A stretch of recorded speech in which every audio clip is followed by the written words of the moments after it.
Ahan mamuktada ngasigi pukning warol thorum mideng tabir besing puno mapu James sayur jamna taram luksari kongnona khurumjari ngasigi pukning warol kita maksizan nazari number C 9077222001 loina ngasigi thorum asida video call da dom nasaru gabining labadi aikoi gi number leijari 7005707808 hariba number sidani hariba number tonga ba anisida phone call loina na video call gi damakta khudong chaba thamjari koi gi thorum asigi chanabi matungina thorum asida Ekoina nungtigi phone ba pause singi headlines karana ahan ma mukta da purukli kadai de kari thokrabage amade kari thodo wathok singna domna asigi thorom sida pukatuna domgi oiba puningi warol da thambigada ge haibadu puning changna tabiraga thorom sida saruga bio haiba wafam siga phongdok chabol loina asigi sandok cherba thorom si icecom loina asigi GTPL cable network loina diamond tv facebook amade youtube page hariba ni sida sandok chaba thorom ni loina Ngasigi ahan mamukta da nuktigi phone liba pause singi headlines na han da pizari ahan mamukta da nuktigi phone liba pause sanale paktagi pause sidagi headlines kara han lo kuchari silchar unity convention maitei pangal amasung bisnupia apunba yanakre haiba loinana cm na koi punsin na loriba warep ase amuk hana kaheloisi haiba warol phongdokre loinana JTO school na affiliation gi NOC piba ngamde haina basan kumar na phongdorali affiliation piba wathok tigan na CBI da ngapigani CBSE da khangan khre haiba warol yauri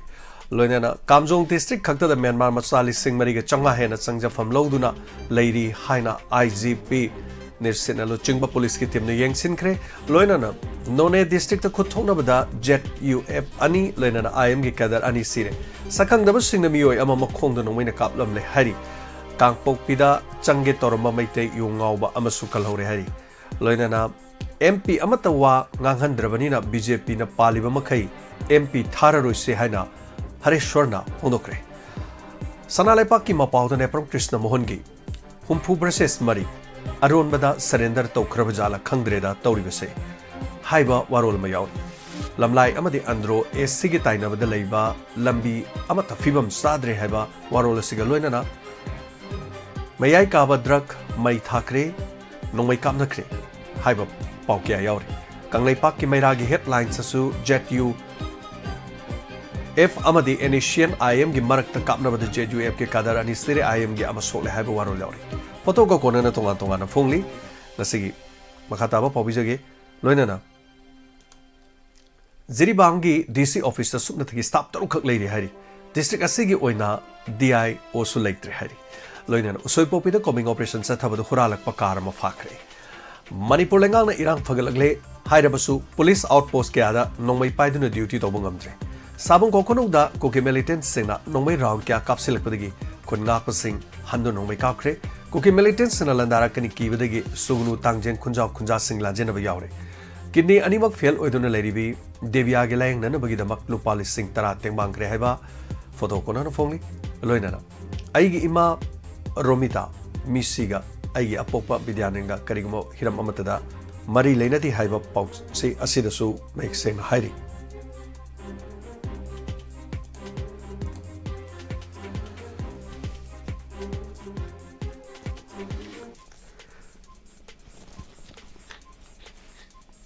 Hoje makata ba pau bijari Basi pandamgi headlines tasu Manipur kan se haribadi BJP maruk fuktuna Hondoki banatana upai leraro haina Congress na pongdo pawarol yauri Silchar da Manipuri Unity Convention pangthokre haiba warol chamana na yauri Jairas namadi Chitrakan Mr. India gi 2023 de saru yaru gadori Yellow mi khudimangna ipai puna thamlamba khubam singam ina se haiba na komana pongdo pawarol yauri Lisi Priyana in matching unakre haiba warol yauri Khulai kya phagar pangamkre Assam da kuki Yum ohum bulldozer sizinaduna takhai haiba pau yauri Kangpopi district ekar kun tareta tharamba popi pambi sing mangan kre hari Kollen fai kuki kul ama sangsiluba maitei ama kan kre hari loinana Wheelchair Basketball Association Manipuri sanori sing okre haiba warol siga loinana Imphal East ki tongan mafam singda kuki militants in anoi kapsila kre haiba warol yauri One of hangi headlines asu Irang karama matamda loigedagi haiba ngamde Manipur thugainingba sing leiriba makhai adumak thengnaba tabani haina Manipur ki chief minister na phongdokkiba warolda ꯐꯣꯡꯗꯣ ꯌꯥꯎꯔꯤ ꯂꯣꯏꯅꯅ ꯃꯅꯤꯄꯨꯔ ꯀꯟꯁꯤ ꯍꯥꯏꯔꯕꯗꯤ ꯕꯤꯖꯦꯄꯤ ꯃꯔꯨꯞ ꯐꯪꯅ ꯃꯨꯊꯠꯄ ꯅꯠꯇꯅ ꯎꯄꯥꯏ ꯂꯩꯇꯦ ꯍꯥꯏꯕ ꯄꯥꯎꯁꯨ ꯌꯥꯎꯔꯤ ꯑꯃꯔꯣꯝꯗ ꯁꯥꯕꯨꯡꯈꯣꯡ ꯃꯥꯏꯀꯩꯗꯒꯤ ꯀꯨꯀꯤ ꯃꯤꯂꯤꯇꯦꯟꯠꯁꯤꯡꯅ ꯃꯈꯣꯜ ꯅꯣꯡꯃꯩ ꯃꯈꯣꯜ ꯇꯥꯍꯟꯗꯕ ꯉꯝꯗ꯭ꯔꯦ ꯑꯣꯄꯔꯦꯁꯟꯗꯤ ꯂꯦꯞꯇꯨꯅ ꯆꯠꯊꯔꯤ ꯍꯥꯏꯕ ꯋꯥꯔꯣꯜ ꯌꯥꯎꯔꯤ ꯂꯣꯏꯅꯅ ꯇꯔꯨꯛ ꯁꯨꯕ governor art exhibition ꯍꯧꯗꯣꯛꯈ꯭ꯔꯦ Noney district lamdang maida kapnabada jet UF ke kadarani IM ge amusire haiba waro chamana jawri sei sigi cyber fraud case chamri ge sumna ni panthoki haiba warol kya yawri loina makha tabda ngasigi naharul gi thaudangi headlines so thuma tamda chilchar da manipur gi guest house ma saraga ne manipur gi semester phungdo ki warol yawri loina na initian IM ge jet UF kadarani thonabada ahum suri haiba pausi amaga ahum natra ani kharmana da pau ani yawri Police operation horarak pa car ma phagale haiba pausu yauri masiga loina na makadaw pau bizari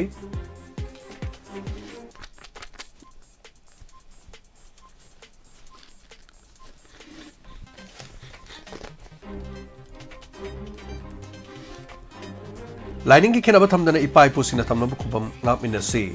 makui amadi lankada tharamba popi pami sing security force ne yanta tor mangan kreba photo ko kona na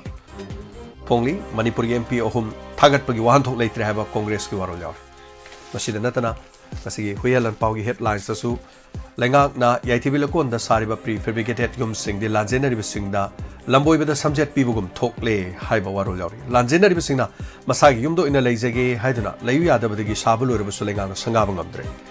Loina na numit mapani gi manung da IM ga JDF ka amuka su khuthona khre loina na IM gi khutpu Luching ki ba commander sire JDF ki da kadar ani sire haiba warol yawi loina na sawmongi pre fabricated jum da lere ki ba miyo ma lekidre masa yum da pusin mangam da wi sawmongi aroi ba thong pangthokre loina na Manipur kansi harabadi BJP maru phuktun hondo ki bana tano pale te Congress ki wafam yawi leithaw kuki khul da thawai na potha pi graba to batram do piroina ba paudam da tabak ta chilau thikide Mizoram da faw chatuna gari thorga sel talam ki mu manung na phondor ko warol yawi loina na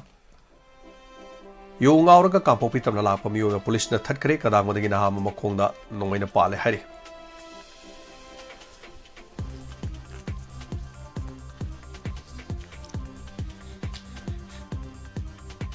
Makataba pawda nga si pawda siraw da changduna laibang amdrib silenga na lahan loisin bida badagi na surjalatana siraw makhaleka di kunjam na phungdo ko waro jawri. Chamana ba pawda sabung ko kunaw da militant sina. Nongmay kabla kare haiba wapam sigaloy na Kaksing District Relief Camp kuntra da Lanjiner pamiyo lising mariga chamriga ni phumga leiri heba pause yaw masini nungtigi phongli ba pause singi headlines kra ekoina ngasigi thamjari ba phongni warol thor masida makha tarak pasi miyamna ngasigi thamjari ba pausing si taraga do modongi phongni da kari phaubi bage adomna thor masida saruga biduna phongdo piyo adongi phongni warol ngasigi thamjari ba thor masigi season nazar ga da number sing screen na leijare loina ngasigi thor masigi hanba da link simirli ba miyoi Facebook Live ki mi kuntra ka taruk taram noksari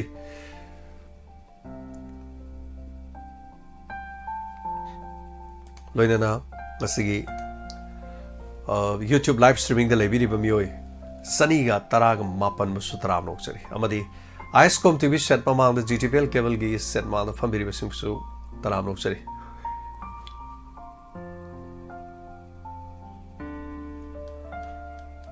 Saruga biyo phongdo piyo adom su adongi pongning gi warol adongi pongning da phawbira pwa khalonsing Diamond TV na sandok cheriba thorom singi mathang da oirabasu su adongi pongning da phawbira pwa khalonsing share to biyo mayam tana minasi asigi thorom sandok chaba kitang minute kun gumba thengjai koina sandok cheriba thorom si internet ki makha yam pon ba internet base to bani na haiba tare masigi no to sunga pe ni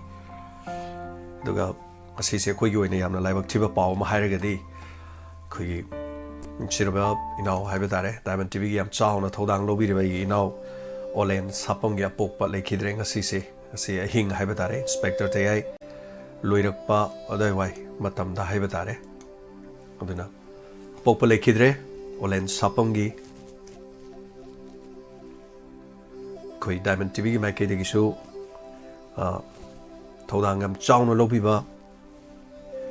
Sigi ma kya pokpa lekhidaba matamda khogi mai kai degi nuai taba phongdok chari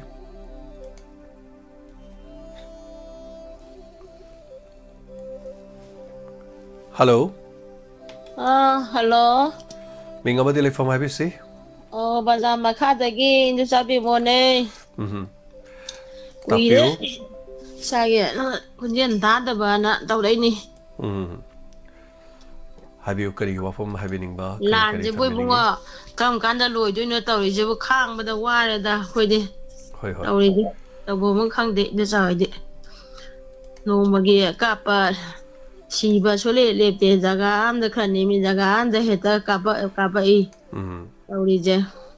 Hoi. Ado ibungang han indu sana yauba kano do. Kari.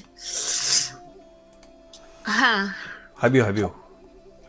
Dan mangi mateng wena ba yauba do kakatri banatro. Kakpa leite kakpa kari leite. Oh kakano ai tanja mi sa da dai ni sa jan nan. Dakso na ba ka to ba khoi kaka khoi ne na gi tawri je. Hoi. Ado kapak tara ka di kano isa gi number se dom kapak ba yani ko. Sigi number sti yaroi number atopa mani hai tare. Oh hana gi number do leina ba do. 08 na loiba number do kap ka do bani ado number do ai khang thraga su number do thajarake. Hai ba tare ko. Ho. Ui yam ni na ka ori ne yak sen dai. Hoi ai number thajarake. Hoi. Anai yauk de ko. Hoi yaudi hai tare na ba dei de dum na lai bani na kari hai tu na. Ai de dum na lai ni na gyan ta de ni. Na ga no adai hen jan na ga no. La ni ki men da ga likim gi da sat pa kai dai uye. Hoi. Ena sumayan tau ka de het punga mata di het yeng ba nokti gi dum yeng da ba su yaw ba di. Hoi. Thagachari. Ho dum ma ini sagi number je thabi ro ko. Pani. Thame. Thagachari.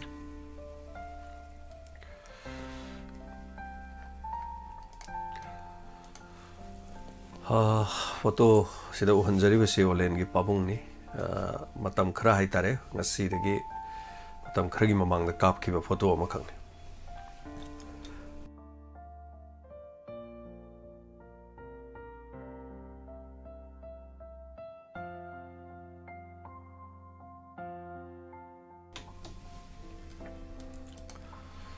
rang chat khre Taibang thadok tu na hai batare na oksi thodang am chauna lo ban midang e dung arang su han su yaw kan na ring e du ma si sai ji na ngi program yaw dre aduna program sing hak to re su yaw je ge hai dana gurung chen dang arang program yaw ro mi hai batai adaga nungai ta bani hai batare koi gi mai kai de gi nungai ta ba do phongdok chari mayam punamang nasu pau sida khanghan janing bai da khoi family mo oirabani no koi mung manung da pau ji tamjabani an halaman ai si nomadi one day sena khaina rakani halaman leiringe matam da luna tobiu ga na khoina haijai oleni mapa mayam nung sine yam lun tawe mana ai ga su mapa si sondringe da haitare yamna luna adum nung sine ina panthau no kowe adaga ai gi business horakki baje ai gi punchi gi han business horak baje olen gi pabung sigi yum thangnana hai tare adudagi moi gi olen gi moi makhura gi yum amada ka ma hire tawraga khongjom kai thel dai business taw ba horakhi hai batai hello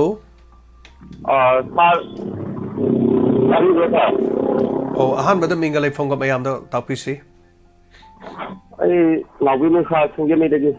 taram lok chari jana bi tapiu kari wa pham hai bining ba wafam le koi su the do ku di lai je bo koi ge som dagi brahma rom dagi senja lakada ba koi ge kuki kangu thungge pakai kangu no budi ngam to na chen na tawi budi yam di haji ko yam na phaje ado yam no ngai je senja laksanam ko ta na tawi do aduga form na kan da na mo ka pa di le ti ga jang du rom da ka ta na ko ta na tawi yo ke na ra ga tawi do to adu jo mo no ngai je da ba hai ta re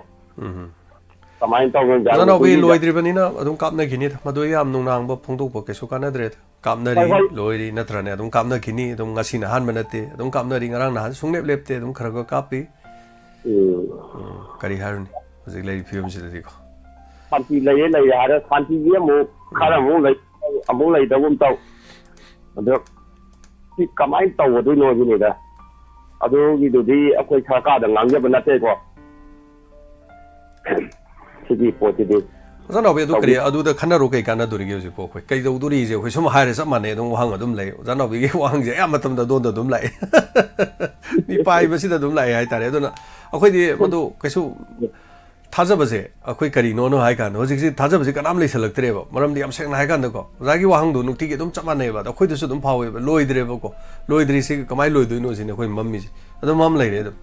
ꯍꯧꯖꯤꯛꯁꯤ ꯊꯥꯖꯕ ꯑꯝꯇ ꯂꯩꯇ꯭ꯔꯦꯕ ꯑꯗꯨꯅ election ꯂꯣꯏꯗ꯭ꯔꯤ ꯐꯥꯎꯗꯤ ꯁꯨꯡꯌꯥ ꯌꯥꯔꯣꯏ ꯑꯩ ꯃꯣꯠꯇꯤ इलेक्शन लोरकांद कहीं सोई लातौ माले अदन इलेक्शन मार्च अदन हजिक लाइसी भोट की लान लाएदना कांग्रेस मोहारी बीजेपी लेरिंगे मोई कहीं वाम गांगद्रमना मोई लेरेदी यारोना है मधु चुमेन है वानतीको अखोई मैम खनब याई पुनिंग लालमसु याई चुममसु याई अखोई खंग नमदे तौबददी हजिक लानसे लोइसनब हाइदुदी पाक सिदी सरकारना लोइसलगेना सिदी यारोइबा अखोई मणिपुर सरकार नत्रेबा सिदी अहोई तौगदौबा खा थौदामुदि लेको आदा खोंग थिनबा खोटबा प्रेशर पीबा याम फै फम थादोगे गाने केहनबा याई अदुगुम तौबदि याई अदुगा असेंबदि सेंटर देनी हाइतारे याम सेंगदि आई मोट पथमजौ हाइते अजनो बया तो वाफम हाइने से सिगी वाजी तो से कांदा वानी मसिदि अदुम कोक सारा वानी आइगी मोनिको अवाबदो ताबदो दम ताता हजिक बिजनेस सेल थुमदा मरुप मरांग तौदबगी पुथबगी अदगी मी थोलक्तबगी पोट सिटबगी अदगी सुफम नोफम लेतबगी लोइन इमा इबेलदगी हौरगा नोमगी हिंजरिबा सुब नोम तौरिसिंग लोइ वादब अमत लेते लोइ वारे अदो ताइनरो सु कना ताइनरुनी ताइनफम खंगदे अदुगा अमा ओरे मोरे अखोई वादी अफबो इबि पुथोपिरो हाइजनी से बेस यार अमा पीरकांदा 1961 हाइगेरा 1951 हाइगेरा मदुगी ममांग द लेरंबा कुकी गैदो खोंजाय गैदो लोइ लेहनबिरो हाना दुम लेबंग अदु मतुंग द लापै लोइ तांथोपिग्रो अदुगा मणिपुर की बोर्डर सिंग आपिरो बोर्डर ngakpadu ngamoidordi मणिपुरी प्रजा मयाम से ओइना करिनो ngake so मेक्सिको द कोई मेक्सिकन सिंग न तौरी से करिनो हाका मेक्सिको की ब्रदर से मेक्सिकन सिंग nga एबो हाइना मोइ volunteer nga ए हाइतारे लेबाक्तो अदु मिगी लमदसु दुम चने दुम यारोइदोरदि ngamoidordi तहनबा मा नत्रगा भारत सरकार ना लामी थारके हाइब्रा निथि nga आकांदा कोइ लमदम सिमी टॉप संगै सि संगदन मोहन बिउ जे ओजाना बिना हाइकिबदो मी लिसिंग मरी के चंगा हजि संग लेबा खलेदि ताथौ यारोइबा दैदि लेफम लेरे सुम लैसलगेना दैदि भोट थादगे हरानेबा दैदि भोट लेपके हरानेबा सिनेबा सुम तौख्रिसि सुम याई न तौबदगी याई लेमांग यौगिबदुनेबा तौरिसि ओजानोबि थैंक यू सो मच ओजानोबि थागचरी थोरम सरुग आबिरा बोजा करी करी सिथम लेरिगे ओजा दुगा आइना अखोई कुकी कांगुजे थाइना नागागा कुकी गा लान सोनाबदा अखोई कांगेबुंदगी तौरगा मोइ चेलगा लापदगी अखोइना दि कनगेना को खा अदुगी मतुंदगी नेबा मोइना होगी नाउ चाखलैजे अदु कलमदा तारगदी अखोई अदुम माइ पागा लैरदौनेबा अखोइना कल्लुबगी दथा ओइदोरिब्रा करी ओइतुनेदि खंगद्रे अदुगी दि ओजानोबि कल्लुबा खकि नतेदा मदुसु होय हाइबे याय अदुदि मियोइबगी धर्मनि हाइबा ताइ मियोइबा सि खोइ थन्द हिंगबनबा नते खोइ हिंगनरि सि से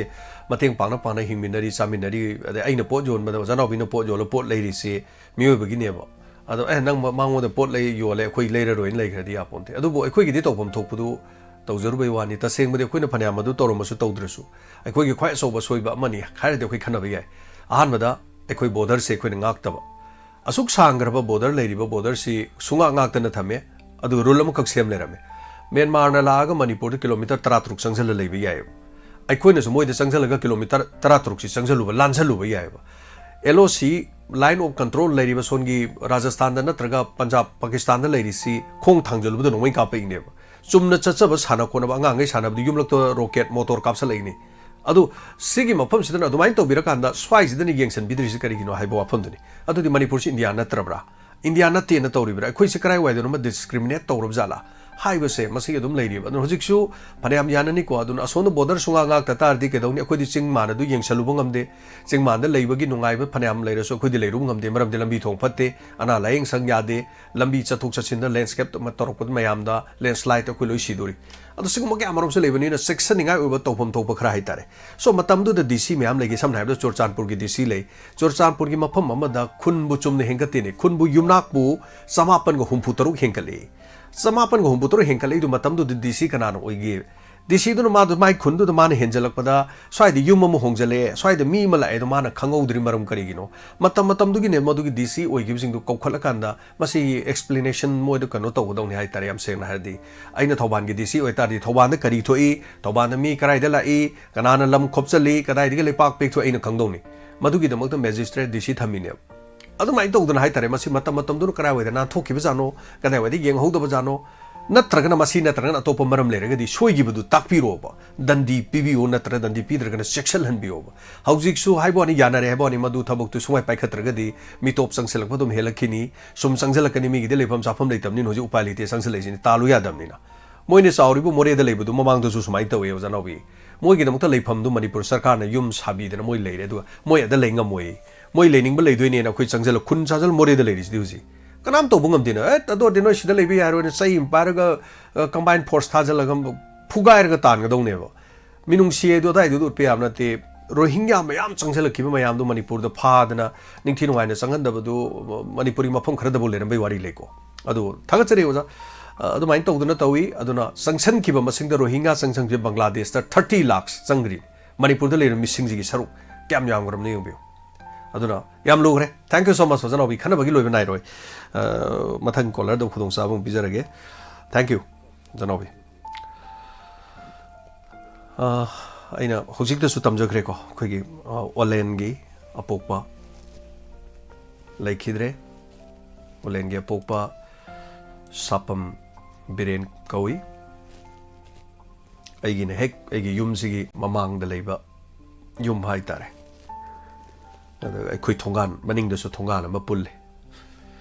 ꯊꯣꯡꯒꯥꯟ ꯊꯪꯅꯔ ꯑꯩ ꯌꯨꯝ ꯊꯪꯅꯕꯅꯦ ꯑꯁꯦꯡꯕ ꯑꯩꯒꯤ ꯌꯨꯝꯁꯤꯒ ꯑꯣꯂꯦꯟꯒꯤ ꯌꯨꯝꯁꯤꯒ ꯑꯄꯣꯛꯄ ꯂꯩꯈꯤꯗ꯭ꯔꯦ ꯃꯌꯥꯝ ꯄꯨꯝꯅꯃꯛꯇ ꯈꯪꯍꯟꯖꯅꯤꯡꯗꯅ ꯍꯥꯏꯕ ꯇꯥꯏ ꯉꯁꯤ ꯑꯌꯨꯛꯇ ꯃꯊꯧ ꯃꯉꯝ ꯄꯣꯂꯣꯏꯕꯒꯤ ꯃꯊꯧ ꯃꯉꯝ ꯄꯥꯡꯊꯣꯛꯈ꯭ꯔꯦ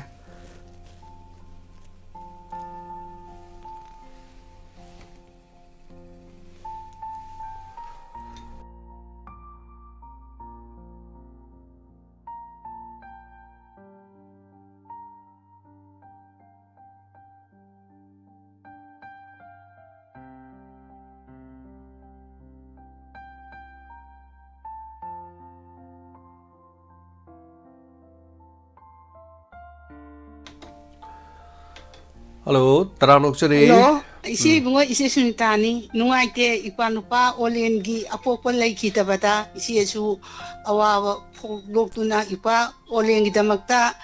saruk yajari pabungdu nungaina mapugi leikonda tinba oirasanoina isena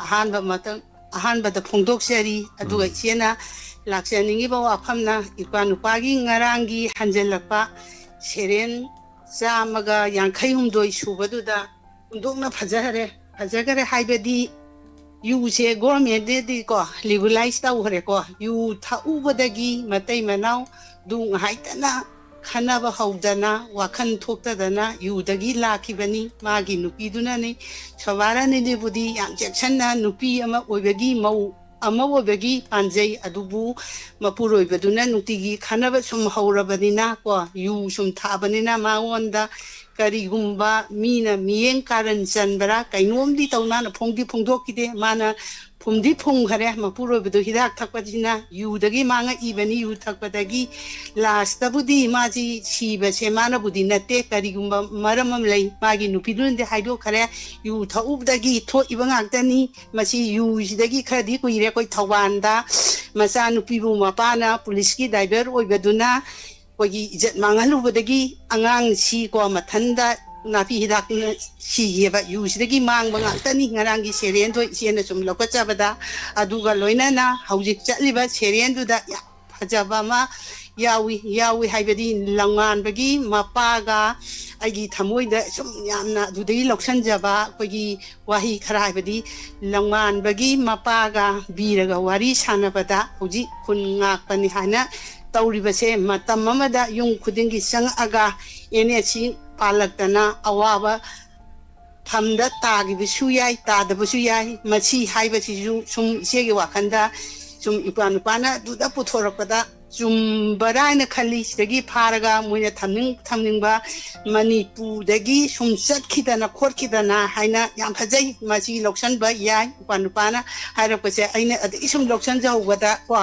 adigi aduga loinana hauji koi parliament koi center da delhi da phami base Manipurgi khoi thabiriba tampaki amadi singina hojipakche moi ngang ba yadabra ngang bide ngang abadi phagadamne moi ngang biu khotpiu Manipurgi phibam si habada ngang dare adu moi se khoi Manipurgi damakta Rajya Sabha amadi MP ani inner amadi outer gi satli bini moi chu kari lebeno ngang bidare ngang biradi phagadamni Manipurgi mahut chenjane Manipuri mai cha adubu isa pik kharaba koi Dubai da koi gi recipient hai koi Manipurgi problem si yagi de ai pukhana ba hona bani adubu mafam sadana di pukhatpa yade adubu di koi climate change tawrakpagi matang jira climate na tholakpadagi awaba nangba profisi tholakpa aigumba kayama mayung makai kaidana khotana lairiba haibadi kofi tharakpadagi thoglaiba paisa pairaktana tawrine haina isaduna phongdoki kasu laitaba isa moina MP oibiriba moina di angang do moina suron kaira hena pokpa yarabani sahi tainthoi tarahumdoi suraba mama leba ki damakta haujisu mana tholakpada kun tari kun yogdi phak mana mafam da chatli thagatsai isa CPR uchu ado koi Manipurgi di moina kanbigadabani haibadi sum siraga kaidawgadariba no hoji election budi lakadawre ado aina tawruba thabak tugi di kajagadabani aduga hoji koigi mapi mapa oibiriba koi center da Manipurgi damakta ne nga tana leibiriba koigi haibadi lairik laisu kayam hairabani professor oidna kayam koi karimta ngangbidare moina angangduna ngangkibada koi chakthokjai yamna nungaijai koigi kayamna su mahesh thawaja maheshna su pukhatpiu haina pukhatpigidare adubu iraibak thibani Manipurgi phibam che karigada lakadawino haibada machi nongang khoni koi masi yengnaba tamni kanada budi hayuni ngangningi sangingena yamna ngangba yai adu ngangbadi yate jingangba si yamna lure haibadi Manipurgi association se adumatik luhare hauji ngo kokina koigi CBS gi makhada su moigi makhada thammani haina jochangpu kangpokida moi yamna mung tawra moi tawra isi mung ko adu fake ne na thigatan tawri khadi thigapana hai haibadi moi si haibadi moigi laisi ei heitadana ofisa oigi baja kayama su moigi haibadi kasta moigi ka khiba oi tawri rakhangde ari separate emission ek tanghalai karo changwa pi one tawkhalai moigi adegi khoi lam chiba langkai na thajalai airport ba adegi khoi meitei gi more gi langkai aba moigi lam thajalaga meitei maming phak che chanjalai khoigi haibadi khoi mapi mapa oriba chingna thijanba watpa tawri rakhangde khoigi pajagi Kanbi dabra khangde masigi khalubada moina tawri mayamje manglang da bau obe yaro Manipur haibasiti history ka amta khogi ningthau kaya haukiba gi da maitai gi haibadi ukhong ama lerabasu lining ama chu maitai gi phunga wari ese loi lerabani kan ana su muthatpa ngamaroi khoi isagi lo lejai culture lejai phije lejai masidai sida moina amna lakcha khudum charla ibasi akoibu yangjan biriba mathak thongba mayamna yangjan ba watpadagi saman khadabdagi thokhibanena khanjai aduga ipanupagi serien sidagi lokhalakpagi matang oina isena su ani do phongdok jabani ipanupagi serien ani si haukiba laibasi taga ise khodi puning loksin yamna oijai isena masida sida tenjan jargene ipanupau hanna thagachari thagachari miyoibagi punsini tamangamde Satkini miyoiba se polabanina taibang sintha loiraga haibatai ahalaman singna ekoi bunga si taibang panji da thambiramba haibatai adana pabung olengi pabung lekhidabagi haibatare maroina nungai tabadu miyam punamakta tamjabani phongdokjabani hello ming amade leifam haibisi hello sir good afternoon I bilamai bamni sir sir in sai ayu Facebook ga thengrapone sa olengi mai post da sa gi olengi baba lai to sa yam nungai ta hai tare hoi samna da sa olengi akhoi gi program do ina di post oina lei ba se man program to ba ji yam na nungai han ba akhoi goi da mak di yam nungai ba amani hai tare sa ꯑꯗꯨ ꯃꯣꯏ ꯕꯕꯥ ꯂꯩꯇꯕ ꯅꯨꯡꯉꯥꯏꯇꯦ ꯑꯩꯁꯨ ꯂꯥꯛꯆꯒꯅꯤ ꯃꯣꯏ ꯕꯕꯥ ꯂꯩꯇꯕꯒꯤ ꯑꯩ ꯉꯁꯤ ꯌꯥꯝ ꯅꯨꯡꯉꯥꯏꯇꯕ ꯍꯥꯏꯇꯥꯔꯦ ꯊꯦꯡꯅꯔꯨꯕꯗ ꯑꯗꯨꯃ ꯂꯩꯔꯦ ꯑꯗꯨꯒ ꯁꯥꯔ ꯑꯅꯤꯁꯨꯕꯗ ꯑꯩꯗꯤ ꯖꯤꯃꯤꯒꯤ ꯁꯥꯔꯒꯤ ꯏꯆꯥꯅꯨꯄꯥ ꯖꯤꯃꯤꯒꯤ ꯄ꯭ꯔꯣꯒꯥꯝꯁꯦ ꯁꯨꯝ ꯌꯦꯡꯉ ꯁꯨꯝ ꯅꯨꯡꯁꯤꯔꯕ ꯍꯦꯟꯀꯠꯂꯛꯄ ꯍꯥꯏꯇꯥꯔꯦꯅꯦ ꯄ꯭ꯔꯣꯒꯥꯝ ꯅꯨꯡꯉꯥꯏ ꯏꯁꯩꯒꯁꯦ ꯃꯥꯅ ꯁꯛꯄꯁꯦ ꯑꯩꯈꯣꯏꯒꯤ ꯈꯪꯗꯦꯗ ꯃꯈꯣꯏ ꯑꯉꯥꯡꯕꯨꯗꯤ ꯈꯔ ꯑꯣꯏꯕ ꯃꯥꯜꯂꯦ ꯁꯥꯔ ꯆꯥꯎꯖꯕ ꯃꯥꯜꯂꯦ ꯆꯥꯎꯔꯒ ꯆꯍꯤꯗꯤ ꯌꯥꯝꯃꯝꯗꯧ ꯃꯥꯟꯗꯦ ꯑꯗꯨ ꯌꯥꯝ ꯅꯨꯡꯁꯤꯌꯦ ꯁꯥꯔ ꯑꯗꯨ ꯁꯥꯔꯒꯤ ꯏꯆꯥ ꯅꯨꯄꯥ ꯖꯤꯃꯤꯁꯨ ꯌꯥꯝ ꯅꯨꯡꯁꯤ ꯀꯩ ꯍꯥꯏꯗꯣꯏꯅꯣ ꯈꯪꯗꯦ Thank you, thank you. ꯄ꯭ꯔꯣꯒꯥꯝꯁꯦ ꯑꯩꯗꯤ ꯁꯥꯔ ꯑꯣꯂꯦꯟꯅ ꯑꯩꯈꯣꯏꯅ ꯇꯧꯔꯒꯅ ꯅꯣꯛꯄ ꯌꯥ ꯍꯤꯒꯠꯄꯁꯦ ꯈꯤꯇꯪ ꯍꯦꯟꯅ ꯅꯨꯡꯉꯥꯏꯕ ꯍꯥꯏꯇꯥꯔꯦꯅꯦ ꯑꯗꯨꯅ ꯌꯥꯝ ꯅꯨꯡꯉꯥꯏꯇꯦ ꯁꯥꯔ ꯑꯣꯂꯦꯟ ꯄ꯭ꯔꯣꯒꯥꯝ ꯃꯥꯅ ꯈꯔ ꯅꯨꯃꯤꯠ ꯅꯤꯅꯤꯒ ꯍꯟꯇꯛ ꯂꯦꯞꯈꯤꯕꯗꯣ ꯑꯗꯨ ꯌꯥꯝ ꯅꯨꯡꯉꯥꯏꯇꯦ ꯑꯗꯨ ꯑꯩꯈꯣꯏ ꯅꯨꯡꯉꯥꯏꯇꯕ ꯁꯔꯨꯛ ꯌꯥꯖꯔꯤ ꯁꯥꯔ ꯑꯗꯨꯒ ꯑꯃꯅ ꯑꯍꯨꯝꯁꯨꯕꯗ ꯍꯧꯖꯤꯛꯁꯦ ꯏꯔꯥꯡꯁꯤꯅ ꯃꯔꯝ ꯑꯣꯏꯔꯒ ꯑꯩꯈꯣꯏꯒꯤ ꯍꯧꯖꯤꯛꯁꯦ ꯍꯥꯟꯅ ꯑꯩꯈꯣꯏꯒꯤ ꯁꯨꯡꯐꯝ ꯅꯐꯝ ꯃꯥꯒꯤ ꯀꯔꯕꯥꯔ ꯇꯧꯖꯔꯝꯕꯁꯤꯡꯗꯣ ꯏꯌꯥ ꯌꯥꯈꯤꯗꯕ ꯈꯔ ꯑꯌꯥꯝꯕꯅ ꯁꯥꯔ ꯌꯥꯝ ꯋꯥꯔꯦ ꯍꯥꯏꯇꯥꯔꯦꯀꯣ ꯁꯝꯅ ꯍꯥꯏꯔꯕꯗ ꯄꯣꯠ ꯌꯣꯟꯕ ꯃꯤꯁꯨ ꯄꯣꯠ ꯁꯤꯠꯄꯁꯦ ꯍꯥꯟꯅꯗꯒꯤ ꯋꯥꯠꯄꯀꯣ ꯑꯗꯒꯤꯗꯤ Absolutely. ꯀꯔꯕꯥꯔ ꯃꯥ ꯇꯦꯛ ꯇꯦꯛ ꯇꯧꯖꯔꯝꯕꯗꯨꯁꯨ ꯍꯦꯛ ꯇꯧꯕ ꯏꯌꯥ ꯌꯥꯗꯕ ꯆꯦꯅꯦꯜꯁꯤ ꯑꯣꯟꯅꯕꯒꯨꯝꯕ ꯑꯗꯒꯤ ꯋꯥꯕꯁꯦ ꯌꯥꯝ ꯈꯝ ꯊꯦꯡꯅ ꯋꯥꯕ ꯌꯥꯝ ꯂꯩꯔꯦ ꯍꯥꯏꯇꯥꯔꯦ ꯁꯥꯔ ꯁꯝꯅ ꯍꯥꯏꯔꯕꯗ ꯑꯩꯈꯣꯏꯁꯨ ꯑꯩꯈꯣꯏꯒꯤ ꯍꯥꯟꯅ ꯇꯧꯔꯝꯕ ꯀꯔꯕꯥꯔꯁꯤꯡꯁꯦ ꯂꯣꯏ ꯇꯠꯈꯤꯕ ꯍꯥꯏꯇꯥꯔꯦ ꯑꯗꯨꯅ ꯋꯥꯕꯁꯦ ꯆꯞ ꯃꯥꯟꯅꯅ ꯑꯩꯈꯣꯏꯒꯤ ꯋꯥꯃꯤꯟꯅꯕ ꯍꯥꯏꯇꯥꯔꯦ ꯍꯟꯗꯛꯁꯦ ꯑꯗꯣ ꯂꯤꯂꯤꯞ ꯀꯦꯝꯞꯇ ꯂꯩꯕꯁꯤꯡꯅꯕꯨꯗꯤ ꯃꯌꯨꯝ ꯃꯀꯩ ꯂꯩꯖꯗꯕꯁꯤꯡꯗꯨꯅ ꯈꯔ ꯍꯦꯟꯅ ꯋꯥꯔꯦ ꯑꯗꯨ ꯃꯣꯏꯒꯤꯁꯨ ꯌꯥꯝ ꯅꯨꯡꯉꯥꯏꯇꯦ ꯑꯗꯨꯒ ꯑꯩꯈꯣꯏꯁꯨ ꯌꯥꯝ ꯋꯥꯔꯦ ꯍꯥꯏꯕ ꯍꯥꯏꯔꯒꯗꯤ ꯂꯥꯛꯀꯗꯧꯕ ꯁꯦꯟꯐꯝꯗꯨ ꯈꯤꯇꯪ ꯂꯥꯛꯑꯒ ꯑꯩꯈꯣꯏꯒꯤ ꯍꯥꯟꯅ ꯇꯧꯖꯔꯝꯕ ꯑꯩꯈꯣꯏꯒꯤ ꯑꯃ ꯇꯧꯖꯔꯝꯕꯗꯨꯁꯨ ꯑꯝꯇ ꯇꯧꯕ ꯌꯥꯈꯤꯗ꯭ꯔꯦ ꯃꯔꯨꯞ ꯃꯄꯥꯡ ꯑꯣꯏꯔꯁꯨ ꯄꯨꯔꯥ ꯇꯧꯅꯗꯕꯀꯣ ꯍꯧꯖꯤꯛꯁꯦ ꯑꯗꯨꯅ ꯄꯣꯠꯁꯦ ꯈꯪꯗꯦ ꯍꯥꯟꯅꯒ ꯍꯥꯏꯔꯨꯔꯗꯤ ꯑꯗꯣ ꯁꯨꯃꯥꯏꯅ ꯋꯥꯅꯁꯦ ꯀꯌꯥ ꯀꯨꯏ ꯂꯩꯒꯗꯣꯏꯅꯣ ꯍꯥꯏꯕꯗꯤ ꯍꯥꯏꯕ ꯉꯝꯗꯦ ꯀꯩꯅꯣꯒꯤ ꯄꯨꯝꯅꯃꯛꯀꯤ ꯑꯣꯏꯅ ꯂꯥꯛꯄ ꯁꯝꯅ ꯏꯔꯥꯡꯅꯤꯅꯀꯣ ꯑꯗꯨ ꯀꯩ ꯍꯥꯏꯗꯣꯏꯅꯣ ꯈꯪꯗꯦ ꯑꯗꯣ ꯁꯥꯔ ꯄꯨꯛꯅꯤꯡ ꯀꯩꯅꯣꯒꯤ ꯁꯥꯔꯒꯤ ꯏꯁꯄꯦꯛꯇꯦꯇꯔ ꯍꯥꯏꯗꯣ ꯁꯥꯔ ꯑꯩꯈꯣꯏ ꯅꯨꯡꯗꯥꯡꯗꯤ ꯄ꯭ꯔꯣꯒꯥꯝꯁꯦ ꯑꯩꯗꯤ ꯃꯤꯠꯁꯦ ꯌꯥꯗꯕꯅꯤna ꯃꯤꯠꯁꯦ ꯌꯥꯝꯅ ꯁꯣꯛꯄꯅ ꯆꯤꯛꯀꯟꯕꯅꯤꯅ ꯑꯩ ꯄ꯭ꯔꯣꯒꯥꯝꯗꯤ ꯉꯥꯏ ꯉꯝꯗ꯭ꯔꯦ ꯑꯗꯨ ꯅꯣꯡꯉꯥꯜꯂꯒ ꯌꯥꯝ ꯇꯥꯖꯕ ꯌꯥꯝ ꯅꯨꯡꯉꯥꯏꯖꯩ ꯁꯥꯔꯕꯨ ꯊꯥꯒꯠꯆꯔꯤ Sukade. ꯋꯥꯔꯤ ꯌꯥꯝ ꯐꯖꯩ ꯑꯗꯒꯤ ꯄꯨꯛꯅꯤꯡ ꯋꯥꯔꯣꯟꯁꯤꯁꯨ ꯑꯩ ꯑꯗꯨꯝ ꯉꯁꯥꯏꯗꯒꯤ ꯄꯨꯡ ꯇꯥꯗ꯭ꯔꯤꯉꯩꯗ ꯑꯩꯗꯤ ꯉꯥꯏꯖꯩ ꯑꯗꯨꯒ ꯄꯨꯡ ꯇꯥꯔꯒ ꯑꯗꯨꯝ ꯑꯩ ꯂꯥꯏꯐ ꯁ꯭ꯇꯥꯏꯜ ꯆꯪꯕ ꯉꯝꯗꯦ ꯃꯤꯠꯁꯦ ꯌꯥꯝ ꯁꯣꯛꯄꯒꯤ ꯑꯗꯣ ꯁꯥꯔ ꯑꯗꯨꯝ ꯇꯥꯖꯩ ꯉꯁꯥꯏ ꯍꯧꯕꯗꯒꯤ ꯑꯗꯨꯝ ꯇꯥꯖꯩ ꯌꯥꯝ ꯅꯨꯡꯉꯥꯏ ꯁꯥꯔꯕꯨ Thank you. ꯗꯥꯏꯃꯟ ꯇꯤꯚꯤ ꯂꯩꯔꯤꯈꯩ ꯑꯩꯈꯣꯏꯒꯤ ꯄꯣꯊꯥꯐꯝ ꯑꯣꯏꯖꯔꯤꯕꯅꯤ ꯁꯥꯔ ꯑꯗꯨꯅ ꯁꯥꯔ ꯑꯅꯥ ꯑꯌꯦꯛ ꯌꯥꯎꯗꯅ ꯄ꯭ꯔꯣꯒꯥꯝ ꯃꯄꯨꯡ ꯐꯥꯅ ꯑꯗꯨꯝ ꯅꯨꯡꯇꯤꯒꯤ ꯁꯣꯏꯗꯅ ꯇꯧꯕ ꯉꯝꯕ ꯑꯣꯏꯕꯤꯌꯨ ꯍꯥꯏꯖꯅ ꯊꯝꯖꯔꯒꯦ ꯁꯥꯔ Chari, Bila. Punchini chatpadi sumai loi chakhido ngakani koi sungai mi sungai tabiri ma mayam su pumna ma khaiba tai ko loina maksat khidori bani adubu kuire bp stroke khra macha mani tawraga leibani olen gi pabung se bp stroke khra da dom tu da bai wan ma stroke khra tum tawra leibani aduga siba ya ba haigadra laibuk thiba ya ba haiba tare tangkak se kaya rak thokrabani bp stroke muk tawsalakpada kawba sungta taruda da na muk haukiba ꯑꯩꯈꯣꯏꯅ ꯈꯔ ꯑꯉꯥꯡ ꯑꯣꯏꯔꯤꯉꯩꯗ ꯍꯥꯏꯇꯥꯔꯦ ꯑꯗꯨꯃꯥꯏꯅ ꯑꯃꯨꯛ ꯇꯧꯔꯨꯔꯦ ꯑꯩꯈꯣꯏꯅ ꯄꯥꯈꯪ ꯑꯣꯏꯔꯤꯉꯩꯗ ꯑꯗꯒꯤ ꯈꯔ ꯂꯩꯔꯀꯥꯟꯗ ꯑꯃꯨꯛ ꯐꯔꯛꯑꯦ ꯏꯂꯦꯛꯇ꯭ꯔꯤꯛꯁꯤꯇꯤ ꯗꯤꯄꯥꯔꯠꯃꯦꯟ ꯊꯕꯛ ꯇꯧꯔꯝꯃꯤ ꯊꯕꯛ ꯑꯃꯨꯛ ꯄꯣꯊꯥꯔꯦ ꯑꯗꯨꯒ ꯃꯦꯗꯤꯀꯦꯜ ꯒ꯭ꯔꯥꯎꯟꯗ ꯑꯗꯨꯒ ꯑꯃꯨꯛ ꯁ꯭ꯇ꯭ꯔꯣꯛ ꯑꯃꯨꯛ ꯇꯧꯔꯛꯄꯅꯤ ꯀꯣꯟꯅ ꯁ꯭ꯇ꯭ꯔꯣꯛ ꯇꯧꯔꯛꯄꯗꯗꯤ ꯃꯥꯁꯤ ꯍꯥꯟꯅꯒꯨꯝꯅ ꯈꯤꯡ ꯂꯥꯎꯗ꯭ꯔꯦ ꯑꯗꯨꯒ ꯃꯁꯥꯁꯤ ꯈꯔ ꯁꯣꯜꯂꯞ ꯂꯩꯈ꯭ꯔꯒ ꯆꯠꯄꯁꯤ ꯀꯟꯅ ꯆꯠꯇꯦ ꯑꯗꯨꯒ ꯑꯩꯈꯣꯏꯒꯤ ꯏꯗꯣꯝꯆꯥꯗꯨꯅ ꯁꯣꯔꯣꯛꯇ ꯆꯥꯛꯆꯥ ꯇꯣꯛꯄ ꯃꯇꯨꯡ ꯅꯨꯃꯤꯗꯥꯡ ꯍꯪꯒꯠ ꯍꯟꯗꯥ ꯄꯨꯏ walking aina somda yum lomda leiringai da haitare numidang do walking do yum du maning mamang oibanina thengnei ye somaina panthau ona ka hau kain khum me man walking chapa phaye dum kharaga chalu ko panthau au kain haraga adagi sumlambi da thengna bada kau bai ngam da pok ngak ta horaga he phamaga lei adagi khangodre ngarang nahan amuk changui ai kau bu khumhaudre ma do Fibam Hamda Lehore, in a Sangunum to the Mami, Masakang, but the liar and Ain't Kobu Kumdredo, no speeding, Karikariate, Tanzado, Haitar, and many more the Mantor Makanang like it. Anyway, I'm a thank you. Hello. Hello. Yamba now Shakespeare. Yamba, we can Nazar. Taramoxari, Shakespeare. If we didn't video my apple, so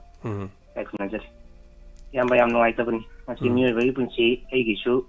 Karamkanda talk and I have a tambang and see Olin. Ya pop papung lay kid driver, obviously that. And I'll get some way to swim and no idea about Jose. Doing enough, like it a papung get Hawaii, I'm a fully like called the English singer, labor order Senoduga. Now Olin Gima from the Desoba in Simbanga Marita Dumba, Hova, the sound of the month later than Hiver. ꯅꯥꯎ ꯊꯃꯣꯏꯗ ꯃꯃꯥ ꯃꯄꯥ ꯃꯨꯛ ꯍꯦꯟꯕ ꯁꯪꯁꯥꯔꯁꯤꯗ ꯑꯅꯤ ꯁꯨꯗꯦ ꯑꯔꯣꯏꯕꯗ ꯏꯃꯥ ꯏꯄꯥꯗꯒꯤ ꯈ꯭ꯋꯥꯏ ꯍꯦꯟꯕꯅ ꯑꯩꯒꯤ ꯍꯦꯛ ꯏꯔꯝꯗꯝ ꯂꯩꯔꯤꯕ ꯏꯃꯥ ꯂꯩꯕꯥꯛ ꯃꯅꯤꯄꯨꯔꯅꯤ ꯍꯥꯏꯕ ꯋꯥꯐꯝꯁꯤꯃ ꯑꯩ ꯊꯝꯖꯒꯦ ꯑꯗꯨꯒ ꯃꯈꯥ ꯇꯥꯔꯛꯄꯗ ꯃꯤꯌꯥꯝꯅ ꯌꯥꯝ ꯃꯤꯄꯥꯏꯅꯤ ꯀꯥ ꯍꯦꯟꯅꯁꯨ ꯃꯤꯄꯥꯏꯕꯤꯒꯅꯨ ꯍꯥꯏꯇꯥꯔꯦ ꯑꯗꯣꯝ ꯑꯗꯣꯝꯗ ꯂꯩꯕꯤꯔꯤꯕ ꯇꯥꯕꯤꯔꯔꯣꯏ ꯇꯥꯕꯤꯈ꯭ꯔꯔꯣꯏ ꯑꯩꯈꯣꯏ ꯉꯁꯤꯒꯤ ꯈꯣꯜꯂꯥꯎ ꯇꯥꯕꯤꯈꯤꯗ꯭ꯔꯕ ꯈꯣꯜꯂꯥꯎꯑꯅ ꯑꯗꯨꯝ ꯂꯩꯔꯕꯅꯤ ꯇꯥꯁꯨ ꯇꯥꯔꯔꯣꯏ ꯍꯥꯏꯇꯥꯔꯦ ꯇꯤꯚꯤ ꯗꯤꯁꯀꯁꯟ ꯀꯌꯥ ꯆꯦꯅꯦꯜ ꯀꯌꯥꯗ ꯈꯟꯅꯔꯦ ꯄꯥꯎ ꯏ ꯀꯌꯥꯗ ꯎꯅꯔꯦ ꯎꯔꯕ ꯉꯥꯛꯇꯅꯤ ꯍꯛꯊꯦꯡꯅꯅ ꯑꯗꯨꯕꯨ ꯇꯥꯒꯦ ꯍꯥꯏꯅ ꯇꯥꯔꯒꯗꯤ ꯇꯧꯒꯦ ꯍꯥꯏꯅ ꯇꯧꯔꯒꯗꯤ ꯂꯣꯏꯁꯤꯟꯕ ꯀꯨꯏꯒꯤ ꯊꯕꯛ ꯅꯠꯇꯦ ꯑꯗꯨꯕꯨ ꯁꯥꯟꯅꯔꯤꯕ ꯂꯤꯂꯥ ꯑꯁꯤ ꯀꯅꯥꯅꯣ ꯍꯥꯏꯕꯁꯤ ꯑꯗꯨꯝ ꯈꯪꯉꯦ ꯍꯥꯏꯇꯥꯔꯦ ꯁꯦꯟꯇꯔꯅ ꯑꯩꯈꯣꯏꯒꯤ ꯃꯅꯤꯄꯨꯔꯒꯤ ꯂꯥꯟꯁꯦ ꯂꯣꯏꯁꯤꯟꯕ ꯄꯥꯝꯗꯕꯒꯤ ꯃꯑꯣꯡ ꯑꯃꯈꯛ ꯑꯗꯨꯒ ꯏꯔꯣꯏꯅꯅ ꯑꯗꯣꯝꯒꯤ ꯂꯩꯔꯤꯕ ꯈꯨꯕꯤꯗꯨꯗꯩꯗ ꯃꯊꯪꯒꯤ ꯖꯦꯅꯔꯦꯜ ꯏꯂꯦꯛꯁꯟꯗ ꯁꯤꯡꯉꯒ ꯍꯥꯏꯇꯥꯔꯦ ꯑꯗꯨ ꯅꯠꯇ꯭ꯔꯒ ꯑꯇꯣꯞꯄ ꯑꯣꯞꯁꯟ ꯁꯨꯡꯂꯩ ꯂꯩꯇꯦ ꯍꯥꯏꯖꯔꯤꯕ ꯑꯗꯨꯅ ꯃꯤꯌꯥꯝ ꯌꯥꯝꯅ ꯄꯔꯥ ꯑꯃꯈꯛꯅꯤ ꯍꯟꯗꯛꯀꯤ ꯃꯇꯥꯡꯁꯤꯗ ꯑꯗꯨꯒ ꯑꯩꯈꯣꯏ ꯂꯣꯏꯅ ꯁꯤꯅꯤ ꯍꯥꯏꯕꯁꯨ ꯃꯤꯌꯥꯝ ꯍꯦꯛ ꯄꯥꯈꯠꯄꯗꯧꯅ ꯎꯏ ꯍꯥꯏꯇꯥꯔꯦ ꯃꯁꯤ ꯁꯤꯕ ꯉꯝꯃꯣꯏ ꯍꯥꯏꯇꯥꯔꯦ ꯃꯣꯏꯅ ꯈꯨꯠꯂꯥꯏ ꯃꯇꯤꯛ ꯆꯥꯅ ꯄꯥꯏꯔꯝꯕ ꯌꯥꯏ ꯅꯠꯇ꯭ꯔꯒꯅ ꯁꯦꯟ ꯊꯨꯝ ꯌꯥꯝ ꯂꯩꯔꯝꯕ ꯌꯥꯏ ꯑꯗꯨ ꯑꯣꯏꯔꯒꯁꯨ ꯃꯣꯏꯅ ꯂꯣꯏ ꯑꯩꯈꯣꯏ ꯍꯥꯠꯄꯗꯤ ꯑꯣꯏꯊꯣꯛꯑꯔꯣꯏ ꯍꯥꯏꯇꯥꯔꯦ ꯑꯣꯏꯔꯣꯏꯗꯕ ꯋꯥꯐꯝ ꯑꯃꯈꯛꯅꯦꯕ ꯑꯗꯨꯅ ꯃꯤꯌꯥꯝ ꯀꯥ ꯍꯦꯟꯅ ꯄꯥꯈꯠꯄꯤꯒꯅꯨ ꯅꯠꯇ꯭ꯔꯄꯗꯤ ꯅꯨꯡꯉꯥꯏꯅ ꯗꯥꯏꯃꯟ ꯇꯤꯚꯤꯒꯤ ꯐꯦꯃꯤꯂꯤꯁꯤꯗ ꯂꯩꯕꯤꯔꯤꯕ ꯃꯌꯥꯝ ꯑꯇꯩ ꯑꯇꯩꯗꯨꯅ ꯇꯣꯉꯥꯟꯈ꯭ꯔꯒ ꯍꯥꯏꯇꯥꯔꯦ ꯅꯨꯡꯉꯥꯏꯅ ꯑꯩꯈꯣꯏꯒꯤ ꯂꯥꯡꯃꯤꯟꯅꯗꯅ ꯑꯋꯥꯕ ꯁꯤꯌꯔ ꯇꯧꯃꯤꯟꯅꯗꯅ ꯅꯨꯡꯉꯥꯏꯅ ꯍꯤꯡꯃꯤꯟꯅꯁꯤ ꯑꯗꯨꯒ ꯌꯥꯔꯤꯃꯈꯩꯗꯤ ꯍꯛꯆꯥꯡ ꯐꯅꯕ ꯍꯣꯠꯅꯕꯤꯌꯨ ꯍꯥꯏꯕ ꯋꯥꯐꯝ ꯇꯣꯏꯅꯗꯤ ꯍꯥꯏꯖꯩ ꯑꯩꯒꯤ ꯑꯗꯣ ꯑꯩꯒꯤꯁꯨ ꯇꯝꯕ ꯉꯝꯗꯦ ꯍꯥꯏꯇꯥꯔꯦ ꯑꯗꯨꯒ ꯃꯌꯥꯝꯅ ꯑꯩꯉꯣꯟꯗ ꯑꯩꯒꯤ ꯅꯨꯃꯤꯠ 19ꯒꯤ ꯀꯣꯔꯁ ꯆꯠꯂꯨꯔ ꯃꯇꯨꯡꯗ ꯑꯩꯈꯣꯏꯒꯤ ꯋꯦꯠꯁꯦ ꯀꯌꯥꯝ ꯇꯥꯒꯦꯅ ꯍꯪꯕꯤꯔꯦ ꯍꯥꯏꯇꯥꯔꯦ ꯉꯔꯥꯡꯁꯨ ꯁꯨꯝ ꯂꯥꯏꯚ ꯆꯥꯠꯇꯒ ꯑꯗꯣ ꯋꯦꯠꯇꯤ ꯏꯇꯥ ꯇꯥꯗꯦ ꯀꯤꯂꯣ 2ꯃꯨꯛꯀꯤ ꯆꯥꯡ ꯑꯣꯏꯒꯗ꯭ꯔꯥ ꯑꯗꯨꯃꯥꯏꯅꯗꯤ ꯍꯦꯟꯅ ꯌꯥꯝ ꯀꯟꯅ ꯆꯦꯟꯕ ꯆꯣꯡꯕ ꯇꯧꯔꯁꯤ ꯋꯦꯠꯇꯨ ꯁꯨꯃꯥꯏꯅ ꯇꯧꯕꯅꯦ ꯍꯥꯟꯅꯗꯒꯤ ꯋꯦꯠꯁꯤ ꯍꯦꯟꯅ ꯑꯣꯚꯔ ꯋꯦꯠ ꯑꯣꯏꯗꯕꯗꯨꯅꯅꯦ ꯑꯣꯚꯔ ꯍꯣꯏ ꯋꯦꯠ ꯑꯣꯏꯔꯝꯃꯗꯤ ꯈꯔꯁꯨ ꯇꯥꯗꯧꯅꯤ ꯑꯗꯣ ꯋꯦꯠꯇꯨ ꯀꯔꯤ ꯃꯥꯅꯦ ꯍꯥꯏꯇꯥꯔꯦ ꯑꯩꯈꯣꯏꯒꯤ ꯇꯥꯅꯤꯡꯉꯥꯏ ꯌꯥꯎꯗꯕ ꯍꯥꯏꯇꯥꯔꯦ ꯅꯣꯔꯃꯦꯜ ꯑꯣꯏꯕ ꯋꯦꯠ ꯑꯝꯗ ꯂꯩꯕꯩꯅꯦ ꯍꯥꯏꯇꯥꯔꯦ ꯍꯣꯏ ꯍꯥꯏꯕꯤꯌꯨ ꯑꯗꯨꯅꯦ ꯍꯥꯏꯕꯤꯌꯨ ꯑꯗꯨꯅ ꯑꯩꯅ ꯁꯦꯠꯂꯤꯕ ꯈꯣꯡꯒ꯭ꯔꯥꯎꯗꯣ ꯈꯤꯇꯪ ꯀꯩ ꯍꯥꯏꯅꯤ ꯏꯟꯆꯤ ꯑꯃꯃꯨꯛ ꯐꯕꯥꯠꯇꯕ ꯏꯟꯆꯤ ꯃꯈꯥꯏ ꯈꯔ ꯍꯦꯟꯕ ꯂꯨꯖ ꯑꯣꯏ ꯍꯥꯏꯇꯥꯔꯦ ꯍꯣꯏ ꯍꯣꯏ ꯏꯁꯥꯗ ꯑꯗꯨꯝ ꯈꯪꯉꯦ ꯌꯥꯡꯉꯦ ꯍꯥꯏꯕꯁꯦ ꯑꯗꯨꯅ ꯑꯩꯅ ꯅꯍꯥꯟ ꯃꯃꯥꯡꯗ ꯏꯌꯥꯝꯕꯒꯤꯗ ꯄꯥꯎꯗꯝꯖꯈꯤꯕ ꯍꯛꯆꯥꯡꯁꯦ ꯆꯦꯟ ꯆꯣꯡꯉꯒꯗꯤ ꯌꯥꯝꯅ ꯍꯦꯟꯅꯕꯨ ꯅꯨꯡꯉꯥꯏ ꯍꯥꯏꯁꯦ ꯈꯪꯉꯦ ꯑꯩꯈꯣꯏꯒꯤ ꯏꯁꯇ꯭ꯔꯦꯆꯦꯕꯜ ꯑꯣꯏꯌꯦꯕ ꯌꯥꯝꯅ ꯑꯗꯨꯅ ꯃꯌꯥꯝꯁꯨ ꯁꯥꯖꯦꯜ ꯇꯧꯕꯤꯌꯣ ꯍꯥꯏꯕ ꯋꯥꯐꯝꯁꯤꯃ ꯊꯝꯖꯒꯦ ꯑꯗꯨꯒ ꯏꯔꯣꯏ ꯂꯣꯏꯔꯛꯄꯗ ꯑꯩꯈꯣꯏꯒꯤ ꯗꯥꯏꯃꯟ ꯇꯤꯚꯤꯒꯤ ꯐꯦꯃꯤꯂꯤꯗ ꯂꯩꯕꯤꯔꯤꯕ ꯑꯩꯈꯣꯏꯒꯤ ꯄꯨꯝꯅꯃꯛ ꯇꯥꯕꯤꯔꯤꯕ ꯌꯦꯡꯕꯤꯔꯤꯕ ꯐꯣꯡꯗꯣꯛꯄꯤꯔꯛꯏꯕ ꯍꯥꯏꯇꯥꯔꯦ ꯊꯥꯒꯠꯆꯔꯤ ꯑꯩꯈꯣꯏ ꯑꯃꯠꯇ ꯑꯣꯏꯅ ꯍꯤꯡꯃꯤꯟꯅꯁꯤ ꯋꯥꯈꯜꯂꯣꯟ ꯑꯗꯨꯒ ꯀꯔꯤꯒꯨꯝꯕ ꯀꯥꯟꯗ ꯏꯌꯥꯝꯕꯅꯁꯨ ꯃꯗꯨꯝ ꯊꯝꯕꯤꯈꯤ ꯑꯩꯒꯤꯁꯦ ID ꯈꯔꯗꯒꯤ ꯍꯣꯡꯉꯛꯈꯤ ꯑꯗꯨꯒ ꯑꯩ ꯊꯣꯏꯅ ꯂꯥꯟꯅ ꯈꯟꯖꯜꯂꯨꯗꯦ ꯑꯗꯨ ꯑꯣꯏꯔꯒꯁꯨ ꯍꯥꯏꯅꯤꯡꯕ ꯃꯣꯏꯅ ꯍꯥꯏꯖꯗꯅ ꯏꯌꯥꯝꯕꯅꯁꯨ ꯁꯄ꯭ꯂꯤꯃꯦꯟ ꯃꯌꯥꯝ ꯇꯧꯕꯤꯈ꯭ꯔꯤꯀꯣ ꯑꯩꯈꯣꯏꯒꯤ ꯗꯥꯏꯃꯟ ꯇꯤꯚꯤꯒꯤ ꯐꯦꯃꯤꯂꯤꯁꯤꯗꯗꯤ ꯑꯩꯈꯣꯏ ꯀꯩꯅꯣ ꯍꯥꯏꯅꯤ ꯋꯥꯍꯩ ꯋꯥꯇꯥ ꯐꯖꯗꯕꯁꯤ ꯏꯉꯥꯡ ꯉꯥꯡꯅꯗꯕ ꯁꯨꯡꯉꯥꯡ ꯉꯥꯡꯅꯗꯦ ꯍꯥꯏꯇꯥꯔꯦ ꯉꯥꯡꯉꯛꯄ ꯌꯥꯎꯔꯒꯁꯨ ꯑꯩꯈꯣꯏ ꯂꯩꯔꯤꯕ ꯃꯣꯗꯔꯦꯇꯔꯁꯤꯡꯁꯤꯅ ꯐꯠ ꯐꯠ ꯑꯗꯨꯝ ꯗꯤꯂꯦꯠ ꯇꯧꯕꯒꯤ ꯆꯠꯅꯕꯤ ꯑꯃꯁꯨ ꯂꯩꯕꯅꯤꯅ ꯑꯗꯣ ꯌꯥꯝꯅ ꯅꯨꯡꯉꯥꯏꯅ ꯅꯨꯡꯁꯤ ꯆꯥꯟꯅꯅ ꯍꯤꯡꯃꯤꯟꯅꯕꯁꯤꯕꯨ ꯅꯨꯡꯉꯥꯏꯕ ꯍꯥꯏꯕꯗꯤ ꯏꯌꯥꯝꯕꯅ ꯉꯁꯤ ꯂꯧꯕꯤꯔꯤꯕ ꯊꯧꯗꯥꯡꯁꯦ ꯄꯩꯁꯥꯅ ꯀꯩꯁꯨ ꯂꯩꯔꯨꯔꯒ ꯐꯪꯒꯗꯧꯔꯣꯏꯗꯕ ꯑꯃꯈꯛꯅꯦꯕ ꯃꯤꯡꯆꯠꯅꯦ ꯍꯥꯏꯅ ꯂꯧꯖꯩ ꯅꯅꯥꯎꯒꯤ ꯀꯩꯅꯣꯗꯗꯤ ꯑꯗꯨꯅ ꯑꯩꯈꯣꯏ ꯅꯨꯡꯉꯥꯏ ꯌꯥꯏꯐꯅ ꯁꯨꯃꯥꯏꯅ ꯑꯃꯒ ꯅꯨꯡꯁꯤ ꯆꯥꯟꯅꯅ ꯂꯩꯕꯁꯤꯃꯨꯛ ꯅꯨꯡꯉꯥꯏꯕ ꯑꯅꯤ ꯁꯨꯗꯦ ꯍꯥꯏꯕ ꯋꯥꯐꯝꯁꯦ ꯊꯝꯃꯒ ꯅꯅꯥꯎꯗꯤ ꯅꯤꯡꯁꯤꯡꯖꯔꯤ ꯊꯥꯒꯠꯆꯔꯤ ꯏꯌꯥꯝꯕꯕꯨꯁꯨ ꯊꯥꯒꯠꯆꯔꯤ ꯌꯥꯝ ꯅꯨꯡꯉꯥꯏꯖꯔꯤ ꯁꯦꯛꯁꯄꯤꯌꯔ ꯉꯔꯥꯡꯁꯤ ꯕꯤꯗ꯭ꯌꯥꯂꯛꯁꯃꯤꯒꯤ ꯑꯩꯈꯣꯏ ꯆꯠꯆꯔꯨꯔꯦ ꯑꯗꯨꯒꯤ ꯚꯤꯗꯤꯑꯣꯁꯨ ꯑꯩ ꯎꯍꯟꯖꯔꯛꯀꯦ ꯉꯁꯤꯁꯦ ꯑꯗꯨꯒꯤ ꯚꯤꯗꯤꯑꯣꯁꯨ ꯎꯠꯀꯦꯅ ꯉꯁꯥꯏ ꯈꯔ ꯁꯦꯝꯃꯝꯕꯅꯦ ꯑꯩꯁꯦ ꯑꯗꯨꯒ ꯉꯔꯥꯡꯒꯤꯁꯨ ꯈꯔ ꯁꯦꯝꯃꯦ ꯍꯣꯔꯦꯟꯁꯨ ꯑꯌꯥꯝꯕ ꯇꯤꯚꯤ ꯆꯦꯅꯦꯜ ꯄꯥꯎ ꯑꯌꯥꯝꯕ ꯍꯌꯦꯡꯁꯨ ꯅꯨꯡꯇꯤꯒꯤ ꯐꯣꯡꯕ ꯄꯥꯎ ꯆꯦꯁꯤꯡꯗ ꯑꯌꯥꯝꯕ ꯌꯥꯎꯔꯛꯀꯅꯤ ꯑꯩꯈꯣꯏꯅ ꯈꯪꯍꯟꯖꯔꯤꯁꯦ ꯑꯩꯈꯣꯏꯅ ꯇꯧꯖꯔꯤꯕꯗꯨ ꯃꯌꯥꯝꯗ ꯎꯠꯊꯣꯛꯆꯕ ꯍꯥꯏꯕ ꯇꯥꯏ ꯎꯠꯊꯣꯛꯆꯕꯁꯤ ꯃꯁꯤ ꯁꯣ ꯑꯣꯞ ꯅꯠꯇꯦ ꯂꯝꯗꯝꯅꯅꯕꯅꯤ ꯑꯃꯗꯤ ꯌꯥꯎꯔꯛꯇꯕ ꯀꯌꯥ ꯌꯥꯎꯔꯛꯅꯅꯕꯅꯤ ꯑꯗꯨꯒ ꯌꯥꯎꯔꯛꯄꯁꯤꯡ ꯑꯗꯨꯅ ꯃꯁꯤꯡ ꯍꯦꯜꯂꯒꯗꯤ ꯍꯦꯟꯅ ꯑꯩꯈꯣꯏ ꯃꯤꯒꯤꯗꯃꯛꯇ ꯃꯇꯦꯡ ꯄꯥꯡꯕ ꯉꯝꯒꯗꯧꯔꯤꯕꯅꯤ ꯁꯝꯅ ꯍꯥꯏꯔꯕꯗ ꯑꯩꯈꯣꯏ ꯍꯧꯖꯤꯛ ꯃꯤ 900ꯒ ꯁꯝꯊꯤꯡ ꯈꯔ ꯂꯩꯌꯦꯕ ꯃꯤ 1,000 ꯑꯃ ꯂꯩ ꯇꯥꯔꯒꯗꯤ ꯃꯌꯥꯝ ꯌꯦꯡꯕꯤꯌꯨꯅꯤ 1,000 ꯑꯃ ꯂꯩꯔꯗꯤ ꯄꯨꯔꯤꯅꯕꯤꯔꯣ 1,000 ꯏꯟꯇꯨ 100 ꯄꯨꯔꯤꯕꯤꯌꯣ ꯂꯨꯄꯥ ꯀꯌꯥ ꯂꯨꯄꯥ ꯂꯥꯈ ꯑꯃꯅꯤ ꯑꯗꯨꯗꯤ ꯉꯁꯤ ꯀꯅꯥꯅꯣꯝ ꯑꯋꯥꯕ ꯇꯥꯕ ꯃꯇꯝꯗ ꯑꯩꯈꯣꯏꯅ ꯂꯨꯄꯥ ꯂꯥꯈ ꯑꯃ ꯀꯅꯥꯝꯇꯩ ꯃꯇꯦꯡ ꯌꯥꯎꯗꯅ ꯑꯗꯨꯝ ꯄꯥꯡꯕ ꯌꯥꯏ ꯑꯗꯣꯝꯁꯨ ꯇꯥꯔꯣꯏ ꯍꯥꯏꯅꯤꯡꯉꯥꯏ ꯂꯩꯇꯦ ꯑꯗꯣꯝꯅ ꯄꯤꯊꯣꯛꯈꯤꯕ ꯈꯤꯇꯪ ꯂꯨꯄꯥ 100 ꯈꯛ ꯄꯤꯈꯤꯕꯗꯨ ꯁꯦꯡꯅ ꯍꯥꯏꯔꯒꯗꯤꯅꯦ ꯑꯗꯨꯝ ꯂꯨꯄꯥ 100ꯁꯦ ꯍꯋꯥꯏ ꯊꯔꯥꯛ ꯀꯤꯂꯣ ꯑꯃ ꯂꯧꯕꯗ ꯂꯨꯄꯥ 170ꯅꯦ ꯂꯨꯄꯥ 100ꯁꯤ ꯌꯥꯝꯕ ꯄꯩꯁꯥ ꯅꯠꯇꯦ ꯕꯠ ꯂꯨꯄꯥ 100ꯁꯦ ꯑꯃꯔꯣꯝꯗ ꯌꯥꯝꯃꯤꯀꯣ ꯁꯦꯜꯗꯨ ꯌꯥꯝꯗꯦ ꯍꯥꯏꯗꯨꯅ ꯑꯩꯈꯣꯏꯅ ꯁꯦꯜꯗꯨ ꯃꯥꯡꯍꯜꯂꯁꯤ ꯇꯥꯍꯜꯂꯁꯤ ꯍꯥꯏꯕꯗꯤ ꯅꯠꯇꯦꯕ ꯑꯗꯨ ꯃꯇꯦꯡ ꯄꯥꯡꯈꯤꯕꯗ ꯁꯤꯖꯤꯟꯅꯕꯗ ꯀꯔꯤꯝ ꯈꯥꯏꯕ ꯂꯩꯇꯦ ꯊꯥ ꯑꯃꯒꯤ ꯃꯅꯨꯡꯗ ꯂꯨꯄꯥ 100 ꯀꯥꯏꯅ ꯑꯩꯈꯣꯏ ꯌꯥꯝ ꯇꯣꯏꯅꯁꯨ ꯆꯠꯆꯕ ꯅꯠꯇꯦ ꯊꯥ ꯑꯃꯒꯤ ꯃꯅꯨꯡꯗ ꯑꯃꯨꯔꯛ ꯑꯅꯤꯔꯛꯀꯨꯝꯕ ꯍꯥꯏꯇꯥꯏ ꯁꯨꯃꯥꯏꯅꯅꯤ ꯑꯗꯨꯅ ꯃꯇꯦꯡ ꯄꯥꯡꯉꯒ ꯑꯩꯈꯣꯏꯅ ꯇꯧꯖꯔꯨꯕꯒꯤ ꯚꯤꯗꯤꯑꯣꯗꯨꯁꯨ ꯃꯌꯥꯝ ꯎꯍꯟꯖꯔꯛꯀꯦ ꯑꯣꯂꯦꯟꯒꯤ ꯄꯥꯕꯨꯡ ꯂꯩꯈꯤꯗꯕꯁꯤꯗ ꯉꯁꯤꯗꯤ ꯑꯩ ꯎꯠꯄꯒ ꯂꯣꯏ ꯀꯥꯎꯋꯦ ꯍꯥꯏꯇꯥꯔꯦ ꯁꯨꯝ ꯅꯨꯡꯉꯥꯏꯇꯕ ꯑꯗꯨꯒ ꯍꯥꯏꯕꯩ ꯋꯥꯅꯤꯀꯣ imung amada halam leitaba ai ju thengnajaram nei masu leitre pasu leitre amau leijadramnina thengnar ko matamda ai gi nungai gi dabado mi sho dumaina nungai ramoi ko na khalle amarumda thagachari hello ming amade leifam haibise Sawa hamam kare kai phumna bosare ai songtham pakti sa ai gi ma kai sa oleng baba le top sam nungai te haibadi kai na da sa oleng jam na pukchen seng na haibadi loi biri be sta khodi mong ke loina pukchen seng ego aduga khoi sa santos de sar abo sa olen makhoi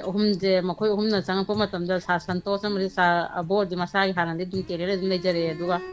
sa kano di olen di sa lamdan mai bi jang hen bi bai tare si line se kem hajada bani ma di mani namna sa olen de sa namdan mai bi jang le du bo di ma hen gre ma yam de gi loina phes tok na ma matam da sa olen hen gre jam pukchen sen na hona ba yam kan ba misam ne sa olen je yamna kano to khorja inda madi aina thaba ma haiba pakhon ma sibada no talle je sunga haiba jante adagi mathau phanam chelajo ba ma hai ngamoi ma achin ma leirajo aina haiba do da ai waro gi ne na yes nga tani mai ade ko nang da aina mai thaba achin ma lei khanga kan da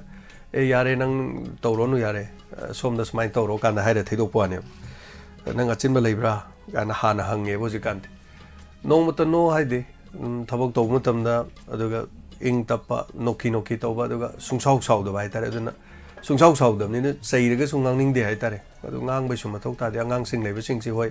thabak sexual na ba soi da na ba hai tare adu mai taw no du taw da taw na kharaga sum sei ba na ta ba hai ba tare tak pa dum yawi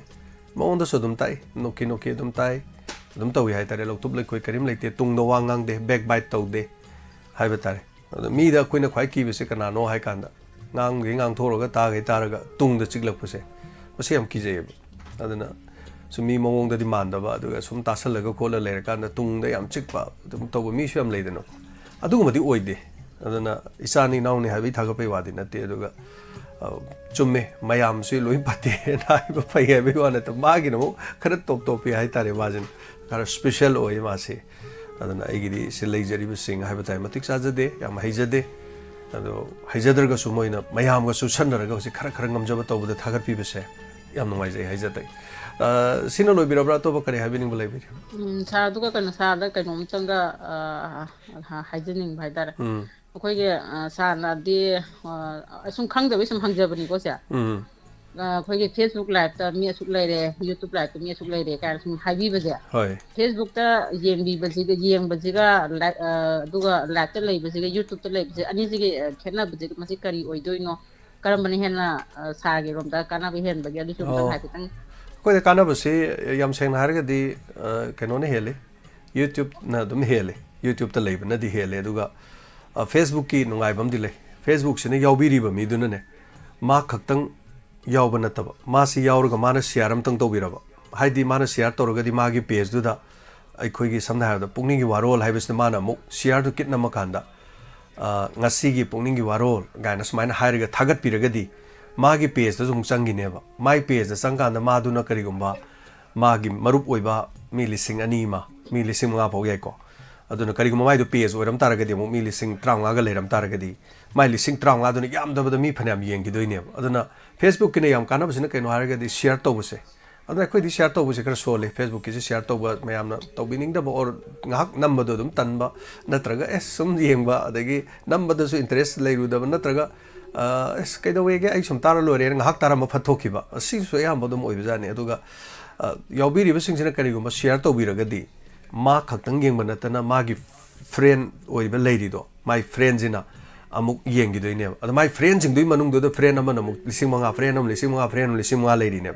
adu lising manga do na ama sum to khita mi sem yam khita ra ga di akhoi Facebook te so kana doi ne adu bu madumakti oi de Facebook ki se hana de mi manga taruk tare le bi ni hoji kan de kun thra de dum khar le bi re leng da ba hai batai adu ga Facebook ta sum yeng ba YouTube ta yeng da ba sudum lai adu kana ba hai ga di yam seng na di YouTube na di hele hai tar hoi la dui ta ga di Facebook ta lai bi be se na sum ju ta tum ꯁꯔꯨꯛ ꯌꯥꯕꯤꯌꯨ ꯀꯩꯁꯨ ꯀꯥꯏꯗꯦ ꯀꯩꯁꯨ ꯀꯥꯏꯗꯦ ꯑꯗꯨꯒꯤꯗꯤ ꯑꯗꯨꯝ ꯂꯩ ꯑꯩꯗꯤ ꯃꯌꯥꯝꯗꯁꯨ ꯀꯣ ꯑꯩ ꯂꯥꯏꯛ ꯇꯧꯕꯤꯌꯨ ꯁꯤꯌꯔ ꯇꯧꯕꯤꯌꯨ ꯑꯗꯒꯤ ꯀꯩꯅꯣ ꯇꯧꯕꯤꯌꯨ ꯒꯥꯏꯁꯦ ꯑꯩꯗꯤ ꯌꯥꯝ ꯀꯟꯅ ꯍꯥꯏꯖꯗꯕꯅꯦ ꯍꯥꯏꯇꯥꯔꯦꯀꯣ ꯂꯣꯏ ꯃꯊꯧ ꯆꯤꯟꯅꯕꯅꯤꯅ ꯃꯌꯥꯝꯒꯤ ꯃꯣꯠꯇ ꯃꯁꯤꯗꯤ ꯁꯤꯌꯔ ꯇꯧꯕ ꯌꯥꯏꯅ ꯀꯥꯏꯅ ꯃꯣꯏꯅ ꯑꯣꯏꯅ ꯇꯧꯕꯤꯈꯤꯕ ꯇꯧꯕ ꯌꯥꯗ꯭रे ꯈꯜꯂꯁꯨ ꯑꯗꯨꯝ ꯂꯩꯊꯣꯛꯄꯤꯈꯤꯕꯀꯣ ꯑꯗꯒꯤ ꯃꯌꯥꯝ ꯄꯥꯝꯗ꯭ꯔꯦꯅ ꯑꯗꯨꯝ ꯗꯤꯁꯂꯥꯏꯛ ꯇꯧꯕꯤꯔꯝꯃꯨ ꯄꯥꯝꯃꯦꯗꯅ ꯐꯖꯩꯅ ꯍꯥꯏꯕꯤꯔꯝꯃꯣꯅ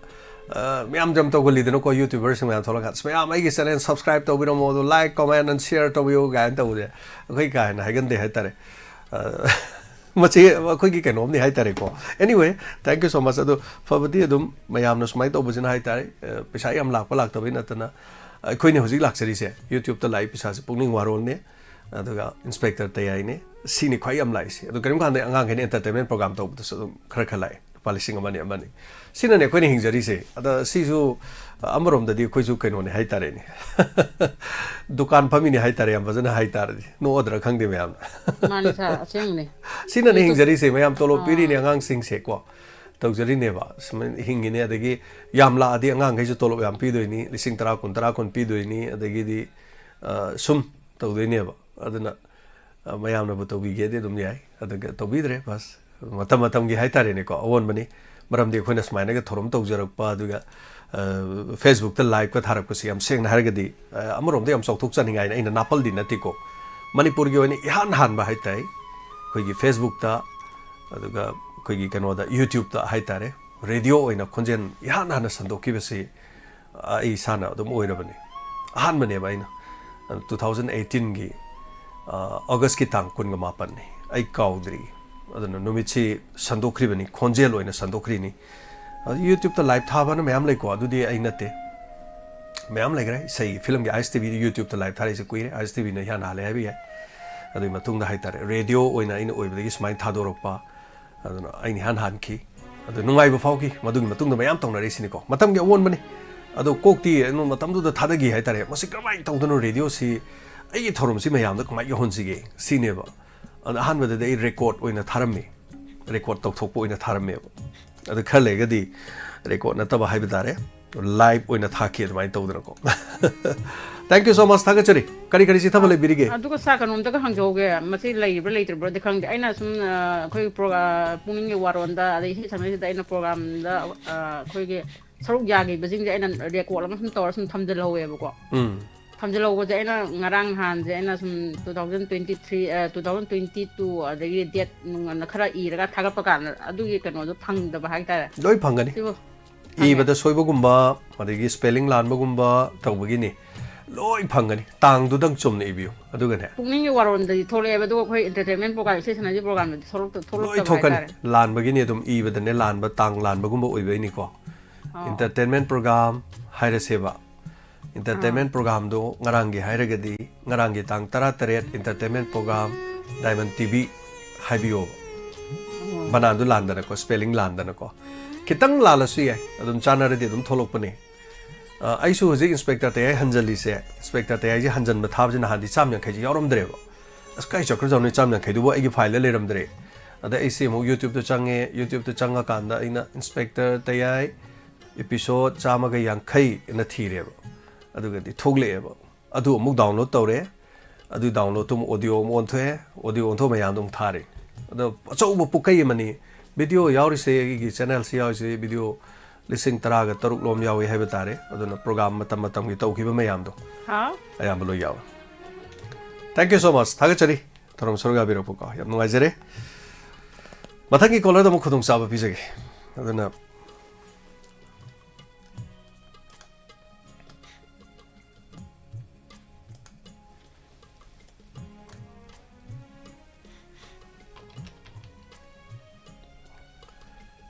ꯍꯜꯂꯣ ꯀꯣꯟꯊꯧꯖꯝ ꯍꯜꯂꯣ ꯇꯔꯥꯝ ꯅꯣꯛꯆꯔꯤ ꯍꯥꯏꯕꯤꯁꯤ ꯀꯔꯤ ꯋꯥꯐꯝ ꯊꯝꯕꯤꯅꯤꯡꯕ ꯁꯥꯔ ꯌꯥꯝꯗꯦ ꯁꯥꯔꯗ ꯂꯨꯄꯥ 500 ꯈꯛꯇ ꯀꯥꯞꯆꯔꯛꯀꯦ ꯍꯧꯖꯤꯛ ꯑꯗꯨꯝ ꯁꯥꯔ ꯍꯣꯏꯒꯤ ꯅ꯭ꯌꯨ ꯏꯌꯔꯒꯤ ꯄ꯭ꯔꯣꯒ꯭ꯔꯥꯝꯗ ꯃꯌꯥꯝꯒꯤ ꯑꯦꯔꯦꯟꯖꯃꯦꯟꯗ ꯌꯥꯎꯕꯤꯌꯣ ꯁꯤꯟꯕ ꯂꯥꯡꯕꯗ ꯌꯥꯝꯗꯦ ꯑꯗꯨ ꯀꯥꯞꯆꯔꯛꯀꯦ ꯍꯥꯏꯒꯦ ꯇꯧꯅꯤ ꯁꯥꯔ ꯃꯦꯗꯥꯝ ꯃꯁꯔꯥꯅꯤ ꯊꯥꯒꯠꯆꯩ ꯑꯧ ꯁꯥꯔ ꯉꯔꯥꯡꯒꯤ ꯋꯥꯔꯤꯁꯨ ꯌꯥꯝ ꯐꯖꯩ ꯌꯥꯝ ꯆꯥꯡ ꯅꯥꯏꯅ ꯇꯥꯖꯔꯤ ꯁꯥꯔ ꯂꯥꯏꯚꯇꯤ ꯌꯥꯎꯕꯗꯤ ꯄꯥꯛ ꯉꯝꯗ꯭ꯔꯦ ꯀꯣꯟꯅ ꯇꯥꯔꯦ ꯁꯥꯔ ꯍꯣꯏ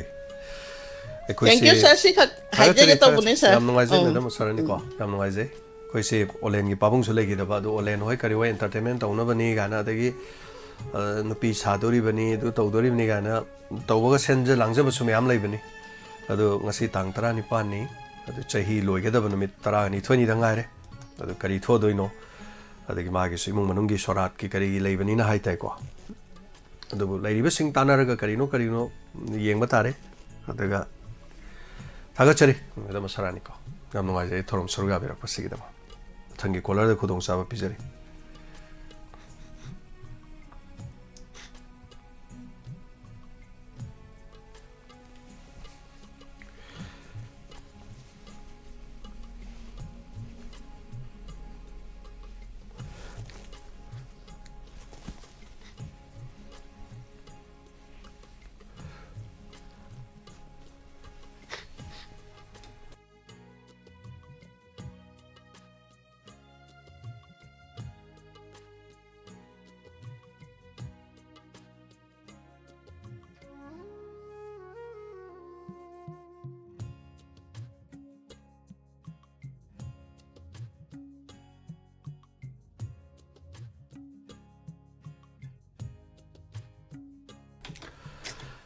hello तराम लोकचरी Yamba Jens, kon tawsari bai san kharibam yamba. Thank you. Yamba bu. Tara hamsari. Kai kunazari. Asi faja rawa inaugi wakhalon hai batare mayam ta bada kana balok sing moibo afam sing thambisi. Yamba khoyi hauji Manipur da khoyi affiliate tawbugi matang da CBS gi affiliate tawbugi matang da akhoi pau sum ta jaba da khoi district ani hai batare. So sampur masung khoi kangpok pida khoi punna khoi kunta manga adamaina anena adamaina khoina khangja balai jare yamba aduga kangpopi district da khoi tratu amasung khoi Chusampur district da tampani haina da jo khoi chepongsing do pongtok pu mayam su thengni yamba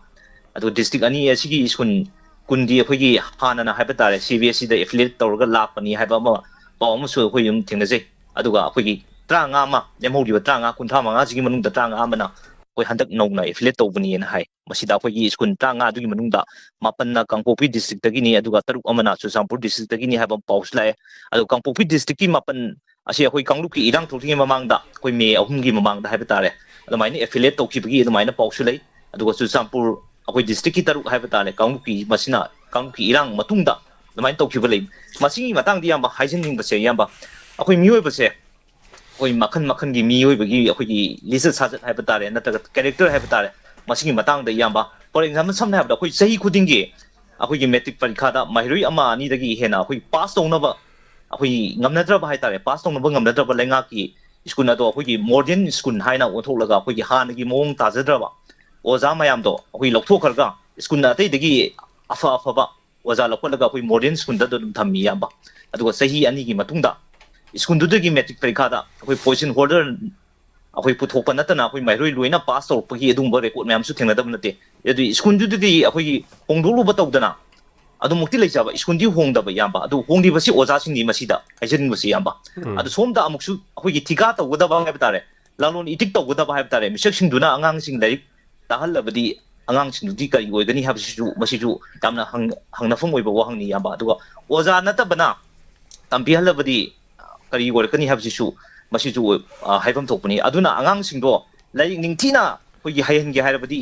iramdam gi ozabu oiro mapan dagi lakpa ozabu oiragi oigera mohoi sindok pose tangai phrakte aduga akhoi gi sindoloi dabagi maram su leite adu masidi mai engni topum su tholi bani yamba masida oza manbasing aduna akhoi gi sigang khangduna ek leiragadi mairusing su punsi su kamdong ni adu kanana su haibang ngani asigumba thawong sina su Manipur da yamna toina su thokthol ka su lai yamba aduna kari su leitana su akhoi je dum khanare adubu hangningi bo wapum di yamba masina afabo purak ba haibadum di sama lan ba da haibadu di dum winner kani aduga karino haujik Manipur miyamna tawgadori fesipo aduga karino Manipur miyamna ngai wa sibo habsisu mayamna hangnaraga laibo question ni adubu imungda chai ba amot akai sing haiba tari yamba ase lamdagi mi laglaga akoi city sengbiraga dabdi nati yamba aigi imungda khana chainaba tholaga bo lamdagi mi laglaga akoi santai biraka dabsu nati yamba adu khudimak isana ꯌꯨꯝꯒꯤ ꯃꯤꯅ ꯇꯧꯖꯒꯗꯕꯅꯤ ꯍꯣꯠꯅꯖꯒꯗꯕꯅꯤ ꯉꯥꯛꯇꯅꯤ ꯏꯌꯥꯝꯕ ꯑꯗꯨꯅ ꯁꯤꯒꯨꯝꯕ ꯄꯣꯠꯁꯤꯡꯁꯦ ꯑꯩꯈꯣꯏꯒꯤ ꯂꯩꯔꯤꯕ ꯑꯩꯈꯣꯏ ꯃꯅꯤꯄꯨꯔꯗ ꯂꯩꯔꯤꯕ ꯑꯩꯈꯣꯏꯒꯤ ꯑꯆꯧꯕ ꯂꯤꯗꯔꯁꯤꯡ ꯅꯠꯇ꯭ꯔꯒꯅ ꯑꯩꯈꯣꯏꯒꯤ ꯂꯩꯉꯥꯛꯀꯤ ꯃꯈꯥꯗ ꯊꯕꯛ ꯇꯧꯔꯤꯕ ꯑꯦꯅꯤ ꯑꯩꯈꯣꯏꯒꯤ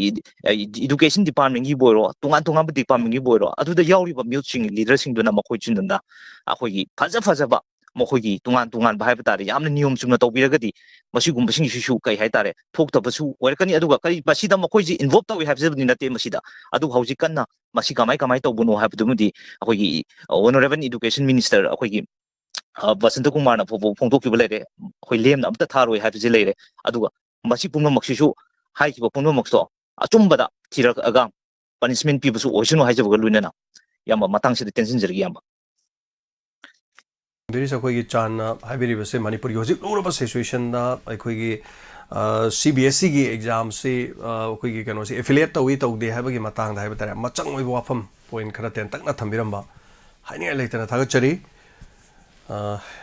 ꯍꯟꯅꯅ ꯑꯗꯨꯒ ꯉꯁꯤ ꯑꯩ ꯁ꯭ꯀ꯭ꯔꯤꯟꯗ ꯎꯠꯆꯔꯤꯁꯤ ꯉꯔꯥꯡꯒꯤ ꯑꯩꯈꯣꯏꯒꯤ ꯕꯤꯗ꯭ꯌꯥ ꯂꯛꯁꯃꯤꯒꯤ ꯃꯅꯥꯛꯇ ꯑꯩꯈꯣꯏꯅ ꯆꯠꯆꯈꯤꯕ ꯑꯗꯨꯒꯤ ꯃꯃꯤ ꯃꯆꯥ ꯑꯃꯅꯤ ꯑꯗꯨꯒ ꯊꯥꯒꯠꯆꯔꯤ ꯃꯌꯥꯝ ꯄꯨꯝꯅꯃꯛ ꯊꯧꯔꯝꯁꯤ ꯌꯥꯎꯕꯤꯔꯤꯕꯁꯤꯡ ꯃꯌꯥꯝꯗ ꯈꯤꯇꯪ ꯎꯍꯟꯖꯕ ꯐꯪꯖꯕ ꯃꯌꯥꯝꯅ ꯉꯁꯥꯏꯗꯒꯤ ꯑꯁ ꯑꯩꯈꯣꯏ ꯉꯥꯏꯖꯔꯤꯕꯅꯤꯅ ꯍꯥꯏꯗꯅ ꯉꯁꯤꯁꯦ ꯑꯣꯟꯂꯥꯏꯟꯒꯤ ꯄꯥꯕꯨꯡ ꯂꯩꯇꯕꯗꯨꯒ ꯑꯩꯅ ꯎꯠꯄꯁꯤ ꯐꯔꯛ ꯇꯥꯗꯅ ꯎꯠꯈꯤꯗ꯭ꯔꯦ ꯍꯥꯏꯕ ꯇꯥꯔꯦ ꯑꯗꯨ ꯃꯌꯥꯝꯗ ꯃꯇꯦꯡ ꯑꯃꯇ ꯎꯠꯆꯔꯤ ꯃꯌꯥꯝ ꯑꯁꯨꯝꯅ ꯄꯗꯃꯁ꯭ꯔꯤ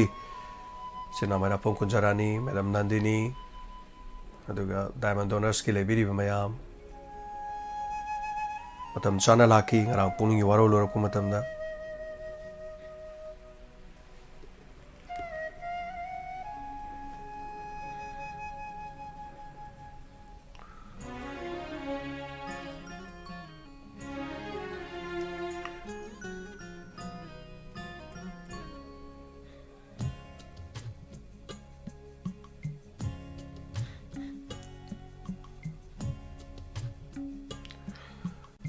ꯁꯔꯨꯛ ꯌꯥꯕꯤꯌꯨ ꯐꯣꯡꯗꯣꯛꯄꯤꯌꯨ ꯑꯗꯣꯝ ꯑꯗꯣꯝꯁꯨ ꯑꯗꯣꯝꯒꯤ ꯄꯨꯛꯅꯤꯡꯒꯤ ꯋꯥꯔꯣꯜ ꯊꯝꯖꯔꯤꯕ ꯊꯧꯔꯝ ꯑꯁꯤꯒꯤ ꯃꯤꯅꯤꯠ ꯈꯔꯗꯃꯛ ꯂꯩꯖꯔꯤ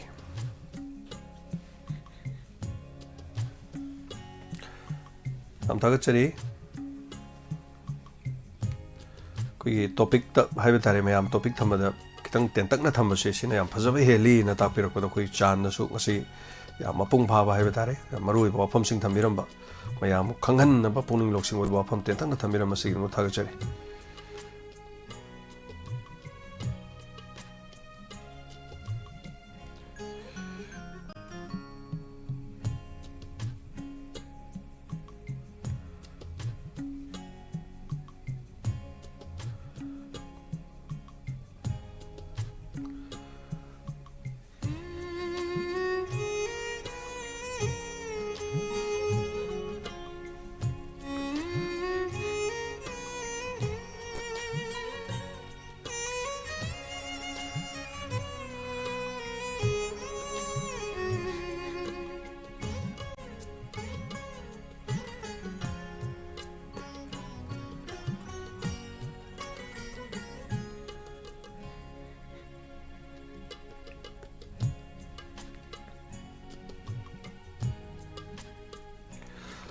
ꯃꯌꯥꯝ ꯎꯍꯟꯖꯅꯤꯡꯕꯒꯤ ꯍꯥꯏꯕ ꯇꯥꯔꯦ ꯅꯝꯃꯨꯕ ꯚꯤꯗꯤꯑꯣ ꯔꯣ ꯍꯥꯏꯕ ꯇꯥꯔꯦ ꯑꯗꯨꯝ ꯐꯥꯏꯜꯁꯦ ꯑꯗꯨꯝ ꯁꯠ ꯍꯥꯞꯆꯜꯂꯒ ꯃꯌꯥꯝ ꯌꯦꯡꯍꯟꯅꯕꯒꯤ ꯃꯇꯦꯡ ꯑꯃ ꯁꯦꯝꯖꯕꯅꯤ ꯐ꯭ꯔꯦꯝ ꯆꯣꯡꯕ ꯍꯥꯏꯕ ꯏꯃꯥ ꯑꯃꯨꯕꯤꯁꯨ ꯊꯦꯡꯅꯔꯦ ꯏꯃꯥ ꯑꯃꯨꯕꯤ ꯍꯣꯏꯒꯤ ꯂꯩꯀꯥꯏ ꯑꯣꯏꯕꯅꯤꯅ ꯑꯗꯨꯝ ꯃꯣꯏꯁꯨ ꯃꯔꯤꯁꯨ ꯊꯣꯛꯅꯕꯅꯤ ꯃꯦꯗꯥꯝ ꯅꯟꯗꯤꯅꯤꯒꯤ ꯏꯃꯥ ꯑꯃꯨꯕꯤꯒ ꯍꯔꯥꯎꯖꯔꯤ ꯆꯍꯤꯁꯤ ꯌꯥꯝꯃꯛꯑꯕꯅꯤꯅ 이마 아모비시나 이건데 살 하여도 살지 마민 그리 거기에는 매담 난디니 낭 마민 가우토 그래나 그리 노네 하리시 뭐 나이 마얌나 낭기다막도 호나비리바 미시나는 마민 복 항들어봐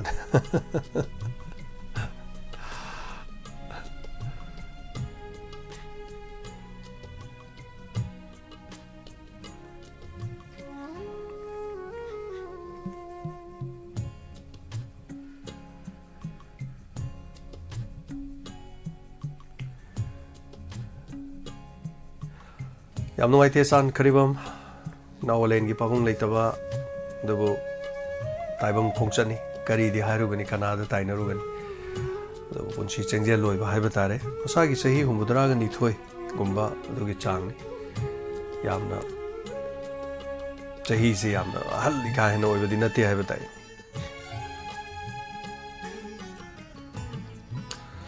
hello हाँ sir Ram Luxury, Madam Praneshwari. नो फोन तौजरे वे कुशमथों रंगतोलरदगी पानेश्वरी सर सर ओलेनगी बाबा लाइतबदो याम नुंगाइजदे नुंगाइतब फोंदोकजरी यामना मरु ओइबा थौदांग लौबिरिबा सागी बाबा लाइतबदो अखोय नुंगाइतब फोंदोकपो लोइना नुंगाइतबदो सरु अवाबदो सरु याजरी हाइजगे तौबनि चा अरा स्पीकर दे आई अथुबा 5 तो याम तिना नुंसी याम कमनिंगी सा नुंगाई कपसु कपि हाइबदुनि दुको तब मानबा वारी सिंजे यामना चप मानबा आता तौरक हाइतारे थोखिबदो दुम चप मानना तौरकदो याम नुंगाइजे सा होय अदो नसाई ममांगदा लाइक तौबा डिसलाइक तौबा हाइबदु सानासु याम कुइना program tarokpada dislike tawba yaw khibra cha amadu mi apamba wani de ma koin over thabo na te de me adu yaw amadu di yaw khibra ko tinga taba oi like tawba di me am dislike tawba di am tinga gi deba na abu tawduino taw ne maram chule de ke madu da dislike tawra bai ji di ta khangdaba mi na oirani Suyamna fajaba tawduna miyamgi pothafa miyamgi nungainaba miyamgi damak kathoglabasida tabado mamutana tadaba mi oiba yai adu haragum sida mi gi cheiba madam tawgum se tawde haibane da tawde adu mu thaido se wa do khoina ko mi si tang mangamde mi se khoi bu nuksi bu su leini nuksi dab su leini hoi chume du khoina hona ba se aduna tawriba landraga lore adum haraga lore o khoina du tawi tawdi na tawse haidra lore madam ko hoi chume topic ma to to kesu kaide tawning ba su taw sunu tani odo khoi mi gi mayum mai tharo budi na te dana ko mani kalibak sigi mi mo ino po ubugi ngamjaba khradang hona jabani adune khoina tawbado yamgi katho wai tum kathok charaga khara sum tawjabani adu mi oi ba se dum apen pen da dum laini phanayam haibai wani ko ai gi sana krishna sabadi mama mapa na ai sana krishna sai chep to chep thai yeng ban adu mi masana krishna sabadi mai masa ji phajai ne na chep thana yeng bai chang ji khara di dum wat leba mai macha na sabana di dum khara di dum hen ban masi taibang liu mi oi bagi masat ne haiba tai adu ai gi na haiba sina dum khara mayam sina dum lowi khara khara ka no tong na lowi adu ne aina ai khoi gi haibiyo na haisi ai khoi haidi ai gi oiram ni na mayam na lumna longna ai khoi gi diamond aina haijari ji ko ai khoi gi diamond adigi ai khoi gi inau james ko ai khoi gi bung james ai khoi gi olen ai khoi gi haidi loi kon jale dana ai khoi gi haidi loi yenge ba ai khoi ta dai macha khoi se macha ade khoi mama ai khoi adu haidi mi loi mi chang chang nge ba ada khoi na mi top ai ji krai du oi gra ge da ngasai gi ma nang adu ada na sakran do loi chatle aduna ni da anyway ke so ka laite me da mo khoi na hona jaba kra dum lepa laite no hona jari cha sibanina yemi phau di am mai re ma to yam nungai re thol ko da ngai ri okay khoi diamond donors ke mai kai ki duga tim loi sure mai tai no sa us ke tim ki kuche punjani padmasri ko vidyalakshmi ki tape yaw no hona jabni ngamjagi pre thamoi thing da bai badu na rakhandre ai ipu jo pai bi si su pai si lupa lisi ni pu nuai je kesu kai de me tatok chasin gi have problem am so le lam la pani na anak pada dum yobi o duga musum ara pada di problem hai tare dum thajaba thamjari se thank you so much masini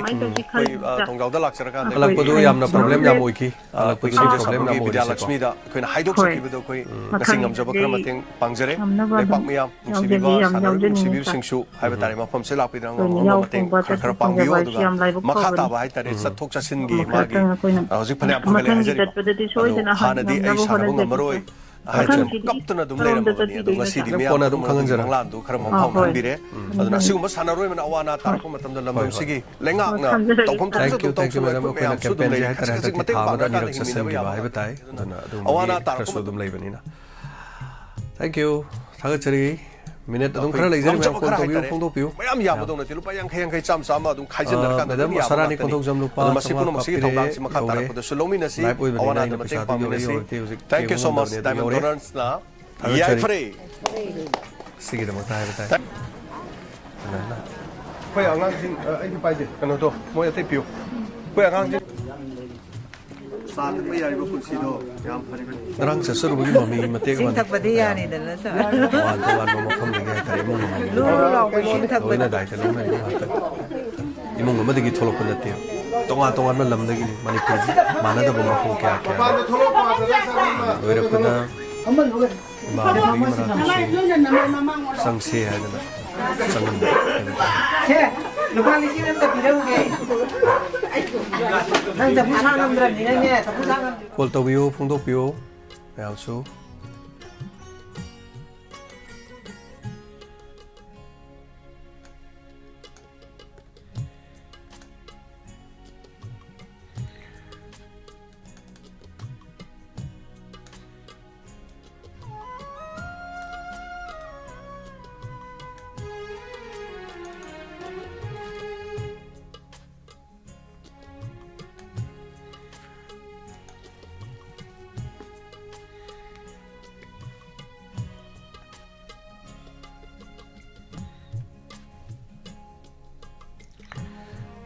नुमिदांगे याम थोरम हाइब तारे मसे खोय ओलेना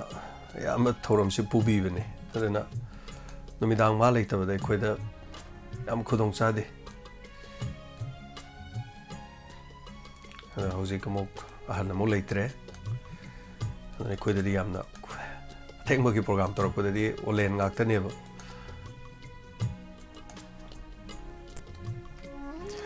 hello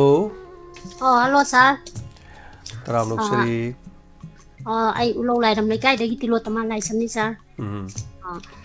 han mo ta sar bi kai khum nazari aduga masi gi ai gi oi ba wafam sar am khaktang thamjage habi gi hawa social media da koi gi sum thingna jabada sar ko ai ko lanjen nari ba ai koi gi irei cha sing lanjen nari ba koi gi pai tol chinau mayam singji gi marak ta ai koi gi prefabricated house da leibo oiraga su adagi di relief camp da leibo oiraga su ko ai koi gi hoji hoji aying ba intham tha gi matam ji da ai koi gi astar gi mathak sida ne ai koi gi phakum ba sida ai koi gi mumpak tharaga tumba gi ama sum ujaba haibadi phamung je pibi dare aduna koi gi anaba jina ai koi gi astar mathak sida sumaina tharaga tumba je anaba henjalle kaina tawdana yamna nungai ta bai koi gi video ama kha ujaba sa ada ai koi na sum praja ama oina hajaningi je koi gi irei ja ama oina hajaningi je ai koi ngachi gi lainga sida sa ai koi gi center dagi central government dagi koi gi tongan bai koi gi special package fan kaya lanji gi ne na thadara ki ba pochi ba mayam ama dum kai thok khare khot khare kai na sum mayam ama dum लाउथो Khare अखोगी print media दा ओइरो कइनोदा electronic media दा को सा अदैदा हाइजनिंगिना अदुगुम्बा अखोगी special package फंजिंग दुदगी यंजन बिरिबा पोसिदा अखोगी तौदि हाइबा नते लैङाचिना तौरी इना खुनबा तराना लाइरबा अमा सौगतपा ngamदे हाइनरिबनी अदुबु अदुगी कइनो ताम दुदा नतबिदा अखोगी मियोय बजे अखोगी आराम खौरांग बा पोइङै दा चानिङ थकिङ बा पोइङै दा अखोगी इसिङ लांबा मतम दा इसिङ थ अकांदा आराम बदु खरा मखै दि फैदना सा अदुना अखोगी होजि होजि इंथम चंगकपगी अयंबा मतम जि दा अखोगी मखोगी दरकार ओरिबा अखोगी कइनो जे famung phanung je koi gi sigi pose khara makai piraga su wali bu kholi bu je nga sigi koi gi mari leina ba koi gi authority na leingak na masi je yengjan bira kanda koi gi phangda ba na tai ja da na leiri ba sing je masi je he na miyeng changbiraga di akoi ju yumda dena ta na leijari ba akoi ju yam nungai jagane na thamjaning ba sa koi makoi na leibam jabam khangdana koi gi lan gi awa chai thiang du gi marakta akoi gi masa da depression shock chatna lairingai awaba mayam ama thengna lairingai du mu tumba chaba haiba che sar mioi bai khwai dagi luba kaino ne ba ꯇꯨꯝꯕ ꯆꯥꯕ ꯃꯑꯣꯡ ꯇꯥꯗ꯭ꯔꯒꯗꯤ ꯑꯗꯨꯁꯨ ꯍꯛꯆꯥꯡꯗ ꯀꯩꯁꯨ ꯐꯅꯤꯡꯉꯥꯏ ꯑꯣꯏꯗꯦꯕ ꯁꯥꯔ ꯋꯥꯈꯜꯒꯤ ꯑꯋꯥꯕꯗꯨꯒꯤ ꯃꯔꯛꯇ ꯑꯃꯨꯛ ꯑꯩꯈꯣꯏꯒꯤ ꯃꯈꯣꯏꯒꯤ ꯏꯪꯉꯕ ꯅꯤꯡꯊꯝꯊꯥꯒꯤ ꯑꯃꯨꯛ ꯀꯩꯅꯣꯁꯦ ꯑꯃꯨꯛ ꯎꯂꯦꯟꯁꯦ ꯑꯃꯨꯛ ꯈꯥꯡꯖꯕꯒꯤ ꯑꯋꯥꯕꯗꯣ ꯑꯗꯨꯗꯣ ꯑꯃꯨꯛ ꯌꯥꯝꯅ ꯌꯦꯡꯕꯗ ꯅꯨꯡꯉꯥꯏꯖꯗꯕ ꯑꯗꯨꯒꯨꯝꯕꯗꯣ ꯂꯩꯉꯥꯛꯅ ꯃꯔꯤ ꯂꯩꯅꯕ ꯂꯩꯉꯥꯛꯅ ꯑꯊꯨꯕ ꯃꯇꯝꯗ ꯃꯤꯠꯌꯦꯡ ꯆꯪꯉꯀꯥꯟda ꯑꯝꯇꯪ ꯌꯥꯝꯅ ꯃꯈꯣꯏꯒꯤ ꯗꯔꯀꯥꯔ ꯑꯣꯏꯕꯁꯤꯡꯁꯤꯗꯤ ꯇꯧꯍꯟꯖꯅꯤꯡꯕꯒꯤ ꯋꯥꯐꯝꯗꯣ ꯁꯨꯝ ꯐꯣꯡꯗꯣꯛꯆꯅꯤꯡꯗꯅ ꯇꯧꯖꯔꯛꯄꯅꯤ ꯁꯥꯔ ꯁꯤ ꯍꯥꯏꯔꯒ ꯇꯦꯟꯖꯟꯖꯒꯦ ꯁꯥꯔ ꯊꯥꯒꯠꯆꯔꯤ ꯃꯦꯗꯥꯝ ꯇꯦꯂꯣꯇꯣꯃꯥ ꯊꯦꯡꯛ ꯌꯨ ꯑꯋꯥ ꯃꯌꯥꯝꯁꯤ ꯎꯕꯗ ꯄꯦꯀꯦꯖ ꯂꯥꯛꯈꯤꯕꯗꯨ ꯄꯩꯁꯥ ꯂꯥꯛꯈ꯭ꯔꯕ꯭ꯔꯥ ꯌꯥꯝ ꯁꯦꯡꯅ ꯍꯥꯏꯔꯒꯗꯤ ꯃꯈꯣꯏꯒꯤ ꯄꯩꯁꯥꯗꯨ ꯇꯧꯔꯒ ꯌꯧꯍꯟꯕꯤꯕ ꯌꯥꯕ꯭ꯔꯥ ꯑꯋꯥꯠ ꯑꯄꯥꯁꯤꯡꯗꯨ ꯄꯤꯔꯒ ꯍꯥꯏꯕꯒꯤ ꯋꯥꯐꯝ ꯄꯩꯁꯥ ꯂꯧꯊꯣꯛꯏ ꯆꯥꯊꯣꯛꯏ ꯃꯥꯡꯍꯜꯂꯤ ꯇꯧꯍꯜꯂꯤ ꯍꯥꯏꯕꯒꯤ ꯋꯥ ꯅꯠꯇꯦ ꯄꯤꯕꯤꯔꯛꯑꯒꯗꯤ ꯂꯩꯔꯒꯗꯤ ꯁꯨꯃꯥꯏꯅ ꯇꯧꯕꯗ ꯌꯦꯡꯕ ꯅꯨꯡꯉꯥꯏꯖꯗꯦ ꯈꯔ ꯀꯔꯤꯅꯣ ꯇꯧꯕ ꯌꯥꯕ ꯇꯧꯕꯤꯌꯨ ꯍꯥꯏꯕꯒꯤ ꯋꯥꯐꯝꯒ ꯄꯨꯛꯅꯤꯡ ꯆꯤꯡꯁꯤꯟꯕꯒꯤ ꯋꯥꯐꯝ ꯑꯃ ꯊꯝꯕꯤꯔꯛꯄꯅꯤ ꯊꯥꯒꯠꯆꯔꯤ ꯃꯔꯛꯁꯤꯗꯁꯨ ꯇꯦꯡꯕꯥꯡꯕꯤꯕ ꯏꯆꯤꯜ ꯏꯅꯥꯎ ꯑꯃ ꯑꯩꯈꯣꯏꯒꯤ ꯀꯩꯅꯣꯗ ꯊꯥꯕꯤꯔꯛꯏ ꯗꯥꯏꯃꯟ ꯇꯤꯚꯤꯗ ꯊꯥꯕꯤꯔꯛꯄꯗ ꯑꯩ ꯔꯤꯄꯣꯔꯠꯁꯤꯃ ꯍꯥꯏꯐꯦꯠꯇꯪ ꯄꯤꯊꯣꯛꯆꯔꯛꯀꯦ ꯇꯥꯡ 19ꯗ ꯌꯦꯟꯈꯤꯕ ꯉꯁꯤ ꯍꯥꯏꯕ ꯇꯥꯔꯦ Shri Meitram Sanatomba national general organisation one India foundation new Delhi ꯂꯣꯏꯅꯅ ꯃꯍꯥꯛꯀꯤ ꯇꯤꯝꯅ ꯔꯤꯂꯤꯐ ꯀꯦꯝꯞ ꯂꯩꯃꯔꯥꯝꯒꯤ SC girls hotel of Bishnupur district है माई इरकपदा मणिपुर की स्टेट श्री सनातोंबा मागी टीमना आलू bag many warm shoes of winter and other eatable items चाब थकप याबा मफम today visit has done with the guidance from Professor Rakesh Sinha, Member of Parliament Rajya Sabha. So as of now, in related to present crisis of Manipur, hojik tholiba Manipur crisis asi mari leinana, One India Foundation has done the following activities to visited different relief camp tongan ba Thanga Bishnupur district laiba asidi yengshin ba participated and donated blood donation camp at Janims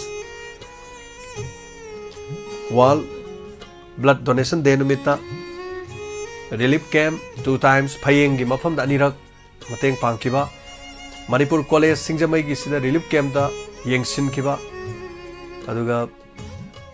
Kangla Tombi mafam asida su donated eatable item amadi Nepali communities sing pikiba yohon kiba aibatare aduga relief camp Sendra block of Thanga Bishnupur district da organized World Society Day Imphal da theme Healthy India, Healthy Manipur haiba thoromasida pangthokiba aduga on the last week of December 2023 the One India Foundation self-organized mega health camp at Laimaram Bishnupur district with the coordination of local clubs Maira Paibis. Once again, One India Foundation wishes the restoration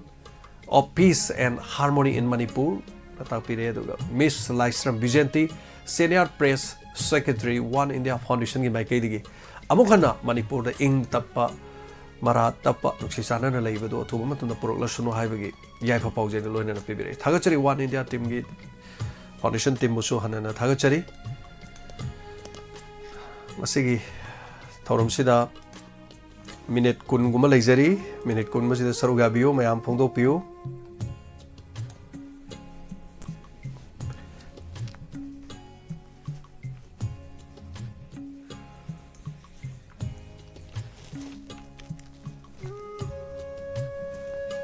Hello. Hello. Mingalay Fongai Bisi. Ibungoy Saboman Kanam Leretagini. Isagi Babal Yam Nuaitava. Adu Nuaitava Doctor and Tawakone, I think you Pontaudaga. Hoi hoi. I Naragati Uncle Lay say. Kari when an Arinuna. Nari here. I think Colon the Dera Labor. Oh. I do not figure the young to eat a later day pointed out of Pangamatre. I didn't make found the Sungam there. Hoida Mahan with an Abadu Pagisi. Ima was a Karaparabanato. ꯍꯧꯖꯤꯛꯄꯨꯗꯤ ꯑꯩ ꯌꯨꯝꯗ ꯐꯃꯨꯡꯗꯒꯤ ꯂꯦꯡꯗꯅ ꯑꯗꯨꯝ ꯂꯩ ꯑꯗ ꯄ꯭ꯔꯣꯒꯥꯝꯁꯤꯗꯤ ꯑꯗꯨꯝ ꯐꯃꯨꯡꯗ ꯂꯩꯔꯕꯅꯤꯅ ꯆꯤꯊꯗꯅ ꯑꯗꯨꯝ ꯇꯥꯕ ꯍꯣꯏ ꯍꯣꯏ ꯀꯔꯤꯒꯨꯝꯕ ꯃꯇꯝꯗꯁꯨ ꯄ꯭ꯔꯣꯒꯥꯝꯗ ꯍꯦꯛ ꯊꯃꯣꯏꯁꯦ ꯁꯣꯛꯈꯤꯗꯅ ꯀꯞꯄꯁꯨ ꯑꯗꯨꯝ ꯌꯥꯎꯏ ꯅꯣꯛꯄꯁꯨ ꯑꯗꯨꯝ ꯌꯥꯎꯏ ꯊꯋꯥꯏꯁꯦ ꯌꯥꯝ ꯅꯨꯡꯉꯥꯏꯇꯕ ꯅꯪꯒꯤ ꯑꯦꯜꯕꯝ ꯑꯃ ꯄꯨꯊꯣꯛꯈꯤꯕꯗꯣ ꯍꯣꯏ ꯍꯣꯏ ꯏꯃꯥꯗ ꯄꯥꯟꯕ ꯑꯩ ꯌꯥꯝ ꯀꯞꯄꯦꯕ ꯅꯨꯡꯇꯤꯒꯤ ꯑꯃꯨꯛ ꯅꯠꯇꯒ ꯑꯅꯤꯔꯛꯇꯤ ꯑꯩ ꯑꯗꯨꯝ ꯌꯦꯡꯉꯦꯕ ꯑꯗꯨ ꯅꯨꯡꯉꯥꯏꯇꯕꯁꯦ ꯁꯨꯝ ꯏꯆꯥꯒꯤ ꯀꯩꯅꯣꯗꯨꯗꯤ ꯃꯟꯗꯦꯒꯨꯝꯕꯅꯤꯗꯣ ꯑꯋꯥ ꯑꯅꯥꯁꯦ ꯏꯃꯥꯅ ꯍꯥꯏꯅꯤꯡꯗꯕ ꯍꯥꯏꯇꯥꯔꯦ ꯍꯣꯏ ꯍꯣꯏ ꯑꯗꯨꯕꯨ ꯑꯩꯈꯣꯏꯒꯤ ꯗꯥꯏꯃꯟ ꯗꯣꯅꯔꯒꯤ ꯀꯩꯅꯣꯁꯤꯗꯤ ꯑꯩꯒꯤ ꯐꯦꯃꯤꯂꯤꯒꯤ ꯑꯣꯏꯕꯗꯗꯤ ꯑꯗꯨꯝ ꯊꯥ ꯈꯨꯗꯤꯡꯒꯤꯗꯤ ꯑꯗꯨꯝ ꯏꯆꯥꯅꯨꯄꯤꯅ ꯇꯧꯔꯒ ꯑꯗꯨꯝ ꯀꯥꯞꯍꯟꯕꯅꯦ ꯌꯥꯝ ꯅꯨꯡꯉꯥꯏ ꯏꯃꯥ ꯑꯩ ꯌꯥꯝ ꯂꯥꯛꯅꯤꯡꯉꯤ ꯂꯥꯛꯄꯁꯦ ꯈꯤꯇꯪ ꯀꯩꯅꯣ ꯇꯧꯔꯒ ꯏꯆꯥꯈꯩꯅ ꯑꯩ ꯌꯥꯝ ꯆꯠꯅꯤꯡꯉꯤ ꯍꯥꯏꯕꯁꯤꯗ khitang ngamaga chatsi ima haina hai kuire aite phone di ai ang ta tawrukte ado ngasidi sum kauningakpa haitare hoi hoi nai sum olengi baba leite na haibaduda sum nungaitaba kanga ni miyoi baite ai je dum ngai a ni je dum ngai tamba ngamdabanina ko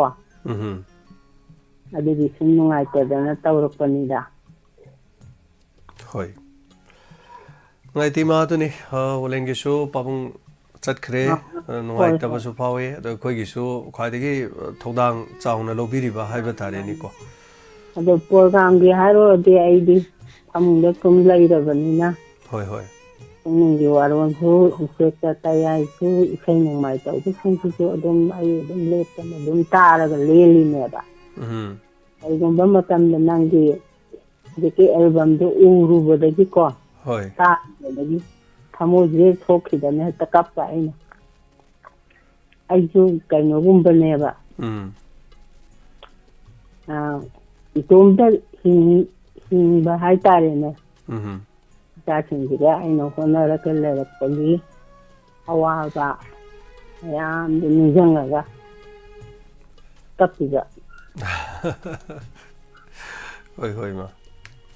ꯑꯗꯣ ꯉꯁꯤꯗꯤ ꯑꯩ ꯇꯧꯒꯦꯗ ꯍꯥꯏꯅ ꯇꯧꯔꯛꯄꯅꯤ ꯁꯤ ꯈꯛꯇꯪ ꯍꯥꯏꯒꯦꯅ ꯇꯧꯕꯅꯤꯗ ꯏꯕꯨꯡ ꯌꯥꯝ ꯅꯨꯡꯉꯥꯏꯇꯖꯥꯠꯅꯤ ꯍꯣꯏ ꯍꯣꯏ ꯃꯥ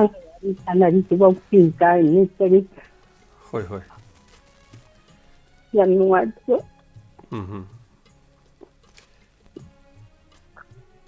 ꯊꯥꯒꯠꯆꯔꯤ ꯊꯥꯒꯠꯆꯔꯤ ꯃꯃꯥꯏ ꯃꯤꯡꯁꯦ ꯃꯩꯄꯥꯛꯄꯤ ꯍꯥꯏꯕ꯭ꯔꯣ ꯊꯥꯒꯠꯆꯔꯤ ꯌꯥꯝ ꯅꯨꯡꯉꯥꯏꯖꯔꯦ ꯏꯃꯥ ꯃꯩꯄꯥꯛꯄꯤ ꯅꯥꯕ ꯌꯦꯛꯄ ꯐꯕꯤꯔꯣ ꯑꯩꯈꯣꯏ ꯅꯥꯗꯅ ꯍꯥꯏꯇꯥꯔꯦꯀꯣ ꯑꯩꯈꯣꯏ ꯄꯨꯟꯁꯤꯁꯦ ꯑꯩꯈꯣꯏ ꯊꯦꯡꯅꯃꯤꯟꯅꯔꯕꯅꯤ ꯏꯃꯥ ꯀꯣ ꯃꯄꯣꯛꯁꯤꯗꯅꯦ ꯑꯩꯈꯣꯏꯁꯦ ꯊꯦꯡꯅꯔꯕꯅꯤ ꯏꯃꯥꯒꯤ ꯋꯥꯔꯤ ꯏꯕꯗ ꯑꯩꯈꯣꯏ ꯌꯥꯎꯗꯣꯔꯕꯅꯦ ꯑꯩ ꯋꯥꯔꯤ ꯏꯕꯗ ꯏꯃꯥ ꯍꯣꯏ ꯌꯥꯎꯗꯣꯏꯅꯤ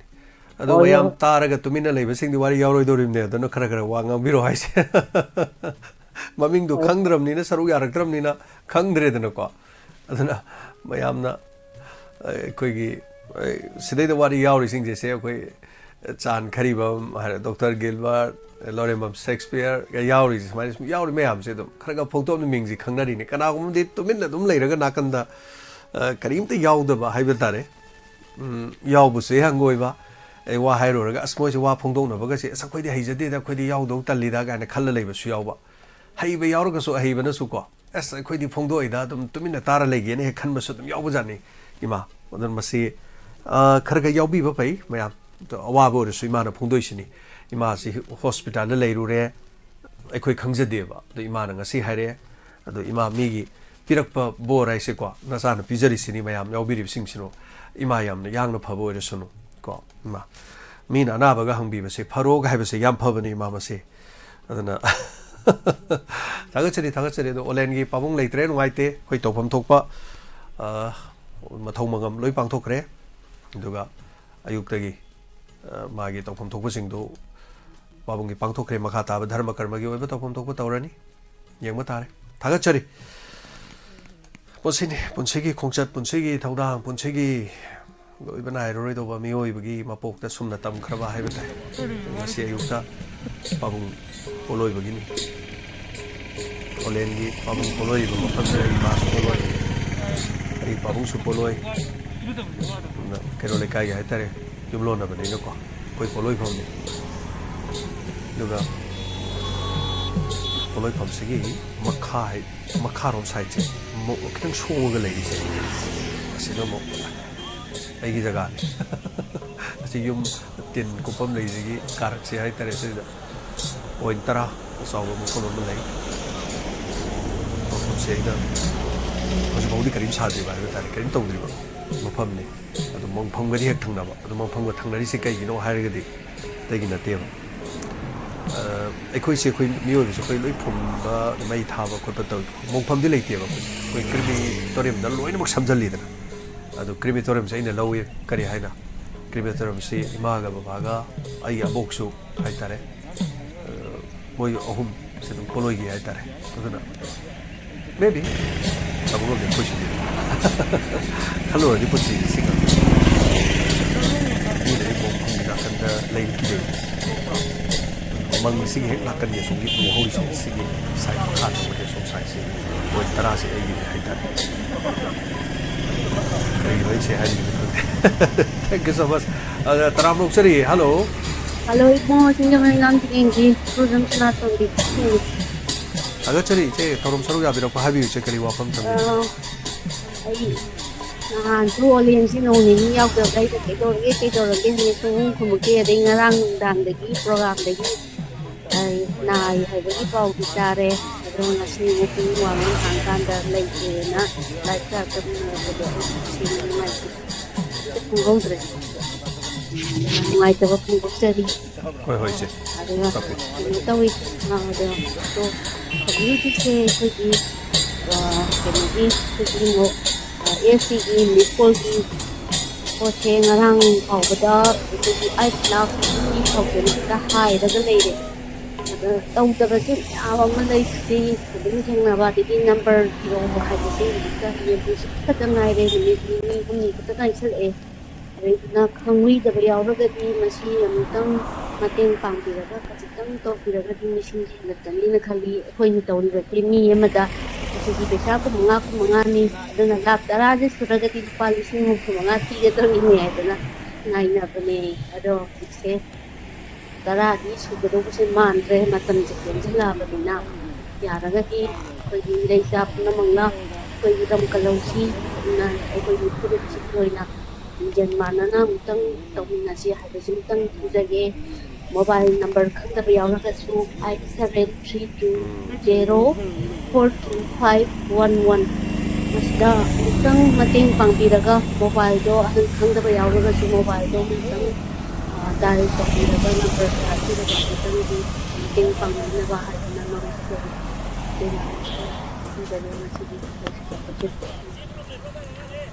tagachari che काफी बस मैं मन बुदी कोई सेलेरी से लोन बुदी तौरमन मी मधुदी पा हेलक तो मानरे चे मी लाख निपान गाइसे मोबाइल पाइबदे यामबने अदम एनीवे मोबाइल पाइदबगी ओरम याय पाइरगा हैतबगी तौरमसु दम यारंगनी सुंगे हैतबगी फारा तो बुसम यावरे एनीवे थागचरी चेको थोरम सरुगा बेरक मयाम तो खंगन बिबा सैदम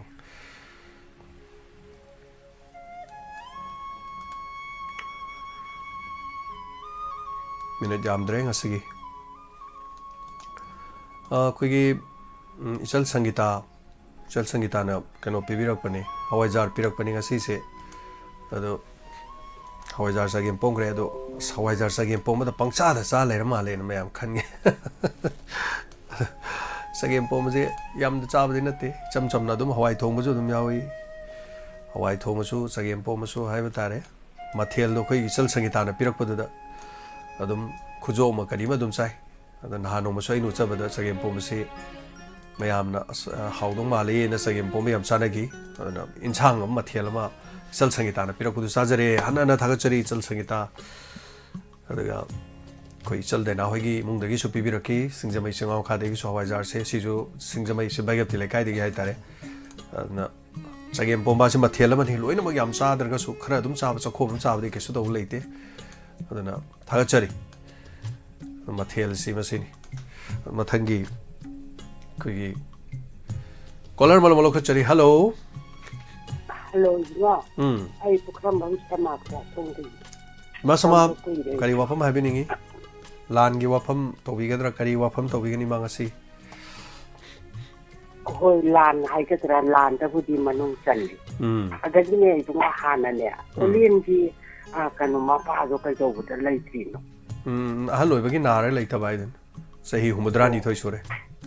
acha kana humudrani thoi gi bunga yam bu lai ba yari kai yari ado bunga amana ne na kui Facebook social media da thaga chala pai tare Libya ki nupa se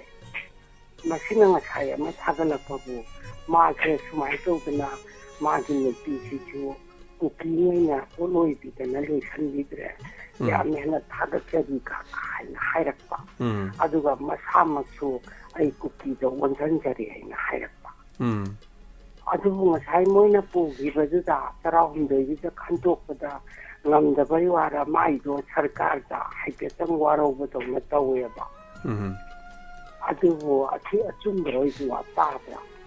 o masamang na ma de kotu da haija badagi tawbani ko pani haido ma somna kan da leiba khotpa khoi son da leita bo ma le da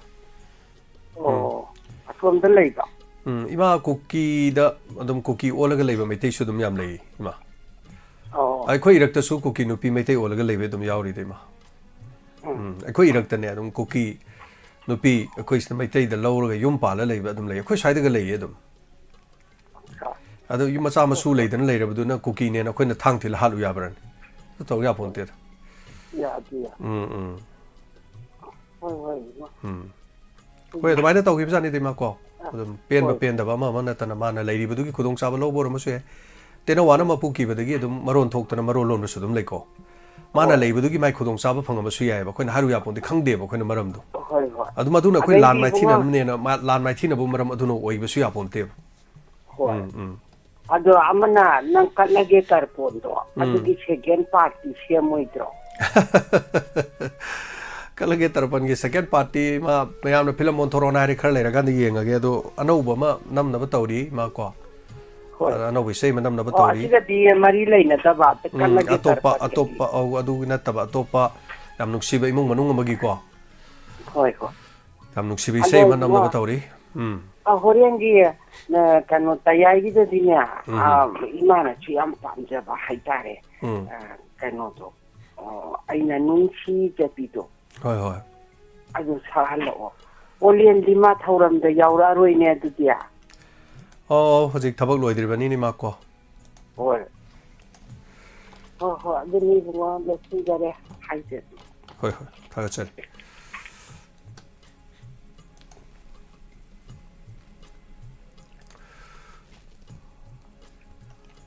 Hello. Hello, ibunga. Nung ibungdagi mami mani. Taram luksari. Ado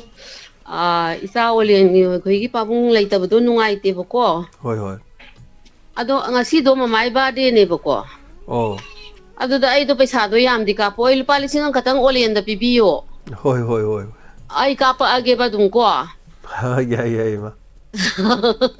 Nungai tre ba do ni da kaimta tawdi ba ko isa kaisu kaimta tawbidi handakti adoisu aisu lani na kaimta tawbinu noina haiba do adugi sum aina adumai tawra age kaisu hainingai budi leite ba ko isa hoi ngarang sa do yam nungai mapono milap kada wa phaba yai phabo resonu punse nung sangba chai chama punse boy biro ima me ma duga hoi isa no bor di yam phangadam ni isa su nungai ro yai pharo tek ta kai da bo oiro ko hoi diamond gi na baga do yam thuna pharo nang do ana baga to loi chakhra bo era sano khoi porom pa sida nong ta thau raw na gari nung tai na hai porom pa dai du dum sat leiram ni ne ta de ni mai be mai ayeng hak si song sa tau leiram ni babina do ayeng hak si song sa toi bani ado hangkan da thau rage ado yeng oi kan ta yeng sin tau ni da kong ba do phare adu ne ai angang da ka phalak ke ba ko aduga kano tau ra age Thame Thagachari ma nuaijari na de ekta ba punsi nung sangba oibiro yamna toina diamond da lakpa ngambo oibiro aduga angang nuksiraba magi ngarang soina pijakrabani ts Christina Elias Lintoy many happy returns of the day Tatorop Thongam Premjit and Thongam Ombi Brajadhani Devi, Delhi Mahipalpur. Opposite CICF gate laiba nungsirabi sasi mapok numin alak pada yai faba faba pizari afaba oirasanu haidana hana thagachari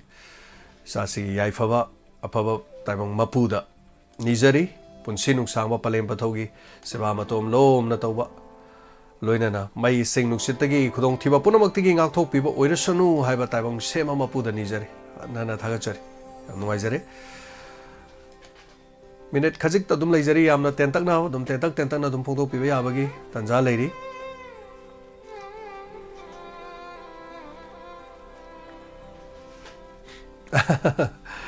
Romila loitong bamna akhoi 69 haibase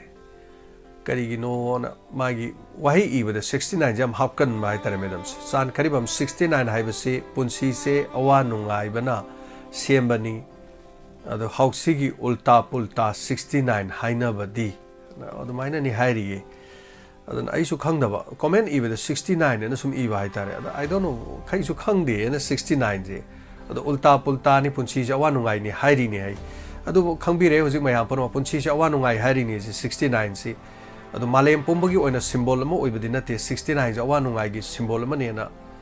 haina lobadi yabadi nate adu madam gi mai khanjabi ma lerame mayam 69 haibadi madam na ulta pulta di makadam mona bo haibani maning mama flip and flop ad leibaduni aduga anyway yai kesu kai di ko thagachari adu mayam na sum haibirak pasi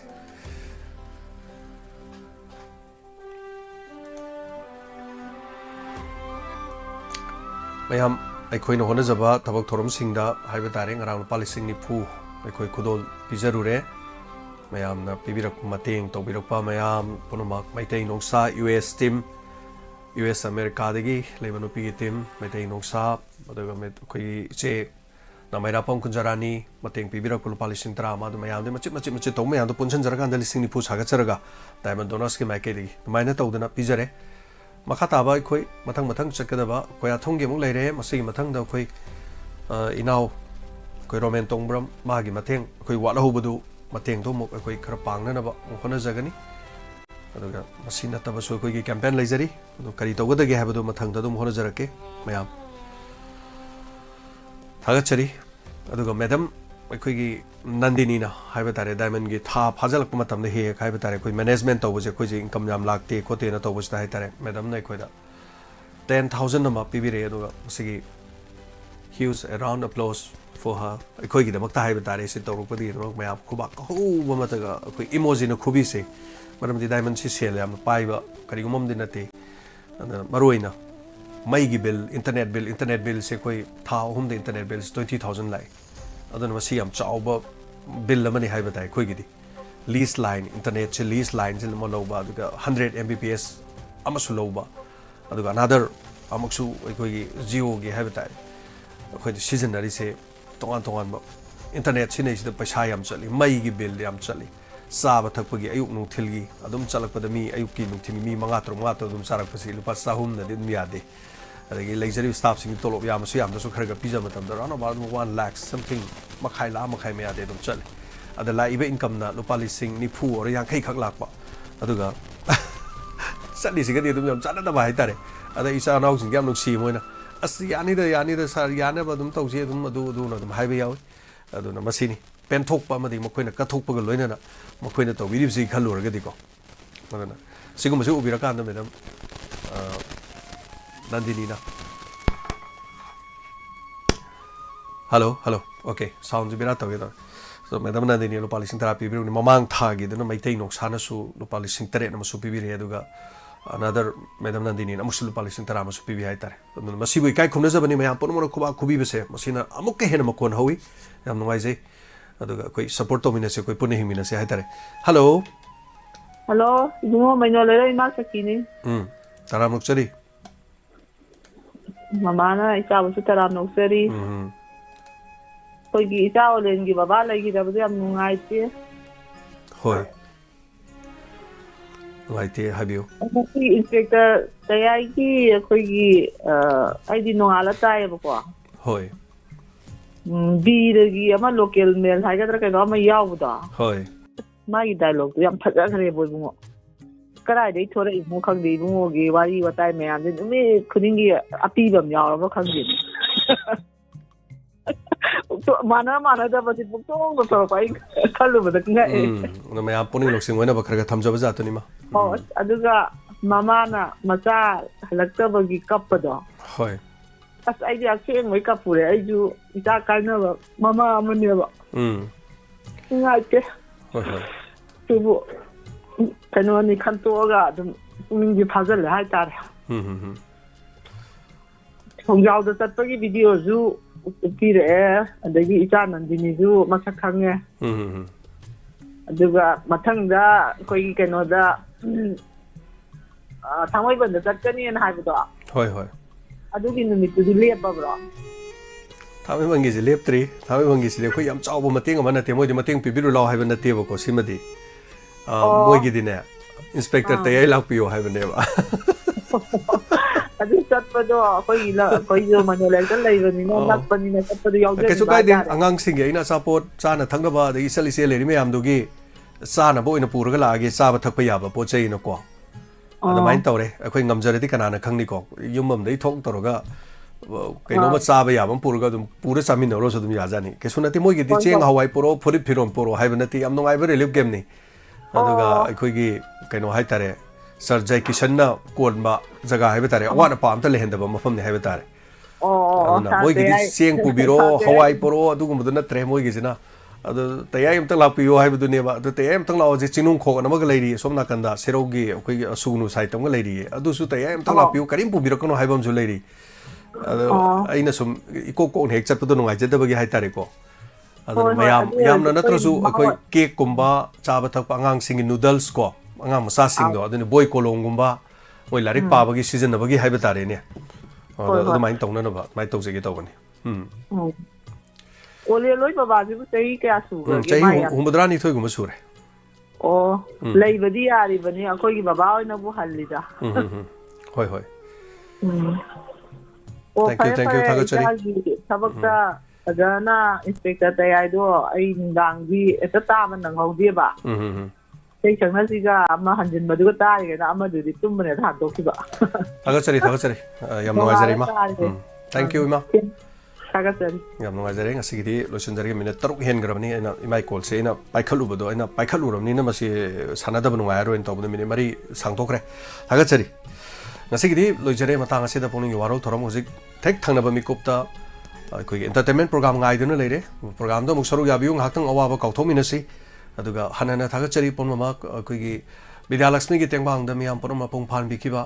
ꯇꯦꯡꯕꯥꯡꯕꯤꯔꯛꯄꯁꯤꯡ ꯌꯥꯎꯕꯤꯈꯤꯕ support ꯇꯧꯕꯤꯈꯤꯕ ꯄꯨꯝꯅꯃꯛ ꯍꯥꯏꯕ ꯇꯥꯔꯦ ꯄꯥꯡꯕꯤꯔꯛꯄꯁꯨ ꯄꯥꯡꯕꯤꯔꯛꯇꯕꯁꯨ ꯄꯨꯝꯅꯃꯛ support ꯇꯧꯕꯤꯔꯤꯕ families ꯂꯩꯕꯤꯔꯤꯕ ꯄꯨꯝꯅꯃꯛ ꯁꯦꯂꯨꯠ ꯇꯧꯖꯔꯤ ꯄꯨꯝꯅꯃꯛ ꯑꯗꯨꯒ ꯉꯁꯤꯒꯤꯗꯃꯛꯇꯗꯤ ꯃꯇꯥꯡ ꯑꯁꯤꯗ ꯄꯨꯛꯅꯤꯡꯒꯤ ꯋꯥꯔꯣꯜ ꯂꯣꯏꯁꯤꯟꯖꯒꯦ ꯑꯗꯨꯒ ꯂꯥꯛꯀꯗꯧꯔꯤꯕ ꯌꯨꯝꯁꯀꯩꯁ ꯅꯨꯃꯤꯠꯇ ꯗꯥꯏꯃꯟ ꯇꯤꯚꯤꯅ ꯄꯨꯊꯣꯛꯆꯕ ꯑꯍꯥꯟꯕ ꯚꯣꯀꯦꯜ ꯚꯣꯏꯁꯀꯤ ꯑꯣꯏꯕ ꯗ꯭ꯔꯃꯥ ꯑꯃ ꯍꯥꯏꯕ ꯇꯥꯔꯦ ꯑꯍꯥꯟꯕ ꯗ꯭ꯔꯃꯥꯁꯤ ꯁꯤꯒꯤ ꯃꯃꯥꯡꯗ ꯑꯃꯗꯤ ꯅꯝꯖꯕꯅꯤ ꯑꯗꯨꯕꯨ ꯗ꯭ꯔꯃꯥꯗꯨ ꯂꯣꯏꯗꯕꯅ ꯃꯔꯝ ꯑꯣꯏꯔꯀꯥꯟꯗ ꯂꯣꯏꯁꯤꯜꯂꯛꯄ ꯗ꯭ꯔꯃꯥꯁꯤꯅ ꯑꯍꯥꯟꯕ ꯀꯧꯔꯦ ꯑꯗꯨ ꯗ꯭ꯔꯃꯥꯁꯤ ꯁꯣꯏꯗꯅ ꯃꯤꯌꯥꯝꯗ ꯂꯥꯟꯊꯣꯛꯆꯔꯒꯅꯤ ꯗ꯭ꯔꯃꯥꯁꯤꯒꯤ ꯃꯃꯤꯡ ꯈꯪꯗꯦ ꯆꯠꯈ꯭ꯔꯦ ꯍꯥꯏꯕ ꯗ꯭ꯔꯃꯥꯁꯤꯅꯤ ꯃꯗꯨꯒꯤ ꯇ꯭ꯔꯦꯂꯔꯅꯆꯤꯡꯕ ꯑꯩ ꯇꯦꯖꯔ ꯑꯗꯨꯝ ꯊꯥꯖꯔꯛꯀꯦ ꯃꯌꯥꯝ ꯄꯨꯝꯅꯃꯛ ꯁꯄꯣꯔꯠ ꯇꯧꯕꯤꯌꯨ ꯍꯥꯏꯕ ꯌꯨꯝꯁꯀꯩꯁ ꯅꯨꯃꯤꯠꯀꯤ ꯅꯨꯃꯤꯗꯥꯡꯗ ꯁꯣꯏꯗꯅꯃꯛꯀꯤ ꯃꯌꯥꯝ ꯄꯨꯝꯅꯃꯛꯅ ꯇꯥꯕꯤꯌꯨ ꯑꯗꯨꯒ ꯗ꯭ꯔꯃꯥ ꯇꯧꯖꯔꯤꯕꯁꯤꯡꯕꯨ ꯍꯤꯡꯍꯟꯅꯕꯒꯤꯗꯃꯛꯇ ꯚ꯭ꯌꯨꯁ ꯈꯔ ꯌꯥꯝꯍꯟꯁꯤ ꯑꯗꯨꯒ ꯗ꯭ꯔꯃꯥ ꯇꯧꯖꯔꯤꯕꯁꯤꯡꯁꯨ ꯗꯥꯏꯃꯟ ꯇꯤꯚꯤꯗ ꯂꯥꯛꯄꯒꯤ ꯑꯩꯈꯣꯏꯅ ꯈꯖꯤꯛꯇ ꯑꯣꯏꯔꯁꯨ ꯀꯥꯟꯅꯍꯟꯁꯦ ꯍꯥꯏꯇꯥꯔꯦ ꯃꯔꯝꯗꯤ ꯃꯁꯤꯗꯒꯤ ꯂꯥꯛꯄ ꯔꯦꯚꯦꯅ꯭ꯌꯨꯗꯣ ꯑꯩꯈꯣꯏꯅ ꯗ꯭ꯔꯃꯥꯒꯤ ꯀꯥꯡꯕꯨꯗ ꯑꯃꯨꯛ ꯀꯠꯊꯣꯛꯆꯒꯗꯧꯔꯤꯅꯤ ꯍꯥꯏꯇꯥꯔꯦ ꯁꯣ ꯍꯤꯡꯃꯤꯟꯅꯁꯤ ꯄꯨꯟꯅ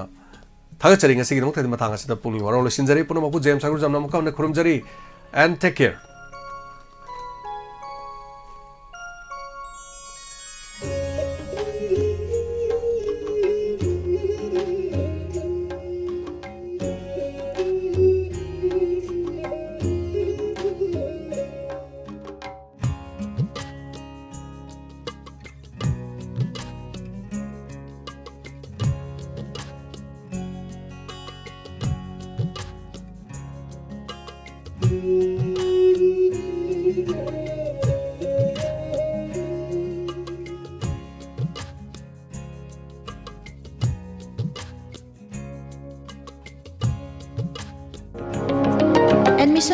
Admission open. Baseline education, a premium coaching institute, Khangabok Bazaar, near MMRC Park, Thoubal District, Manipur.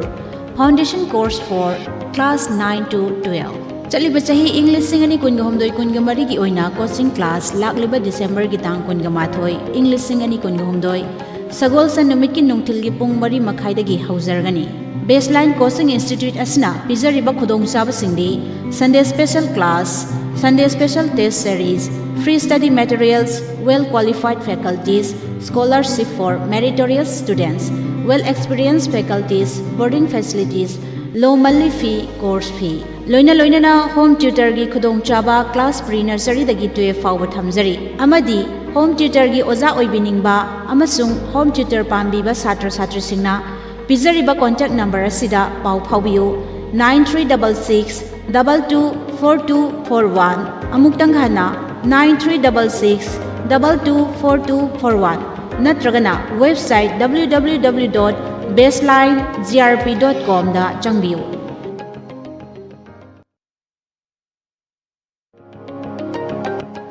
Yum ama shabada makhong linghanba kalhanba mathok tabagumna angang ama shembadashu pik lingaidigi kupna shenaduna lamjing lamtak piba mathok tai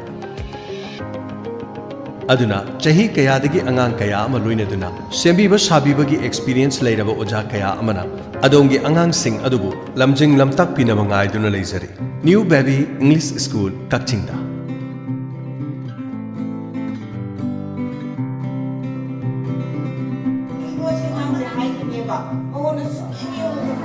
New Baby English School Kakchingi English singani kungo humdoi kungo marigi admission gi damak lakliba November gi tang 13 dagi hangdok jare akopa marol gi damak call tobiu 8794112869 New Baby English School Kakching.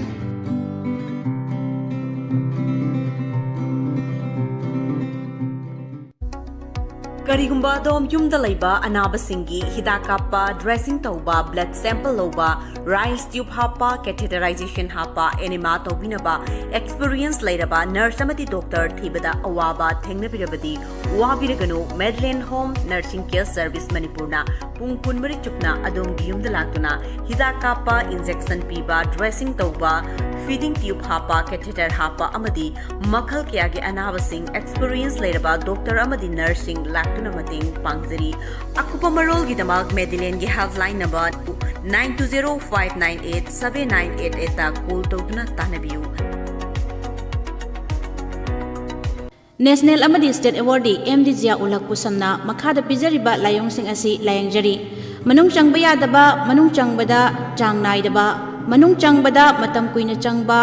saujanan thaba amangthong mayada pomba amangthong manung da pomba amangthong da makhun hulaga nai chaba pistula amangthong gi akoibada maring chatlaga hagajaba puk nungshit kaba gastric problem leiba e taba chikpa naba tonsil sinus asma khong naba thagi khongkap chang nai daba fingau chatpa singli nauri son thaba asina singba sing layang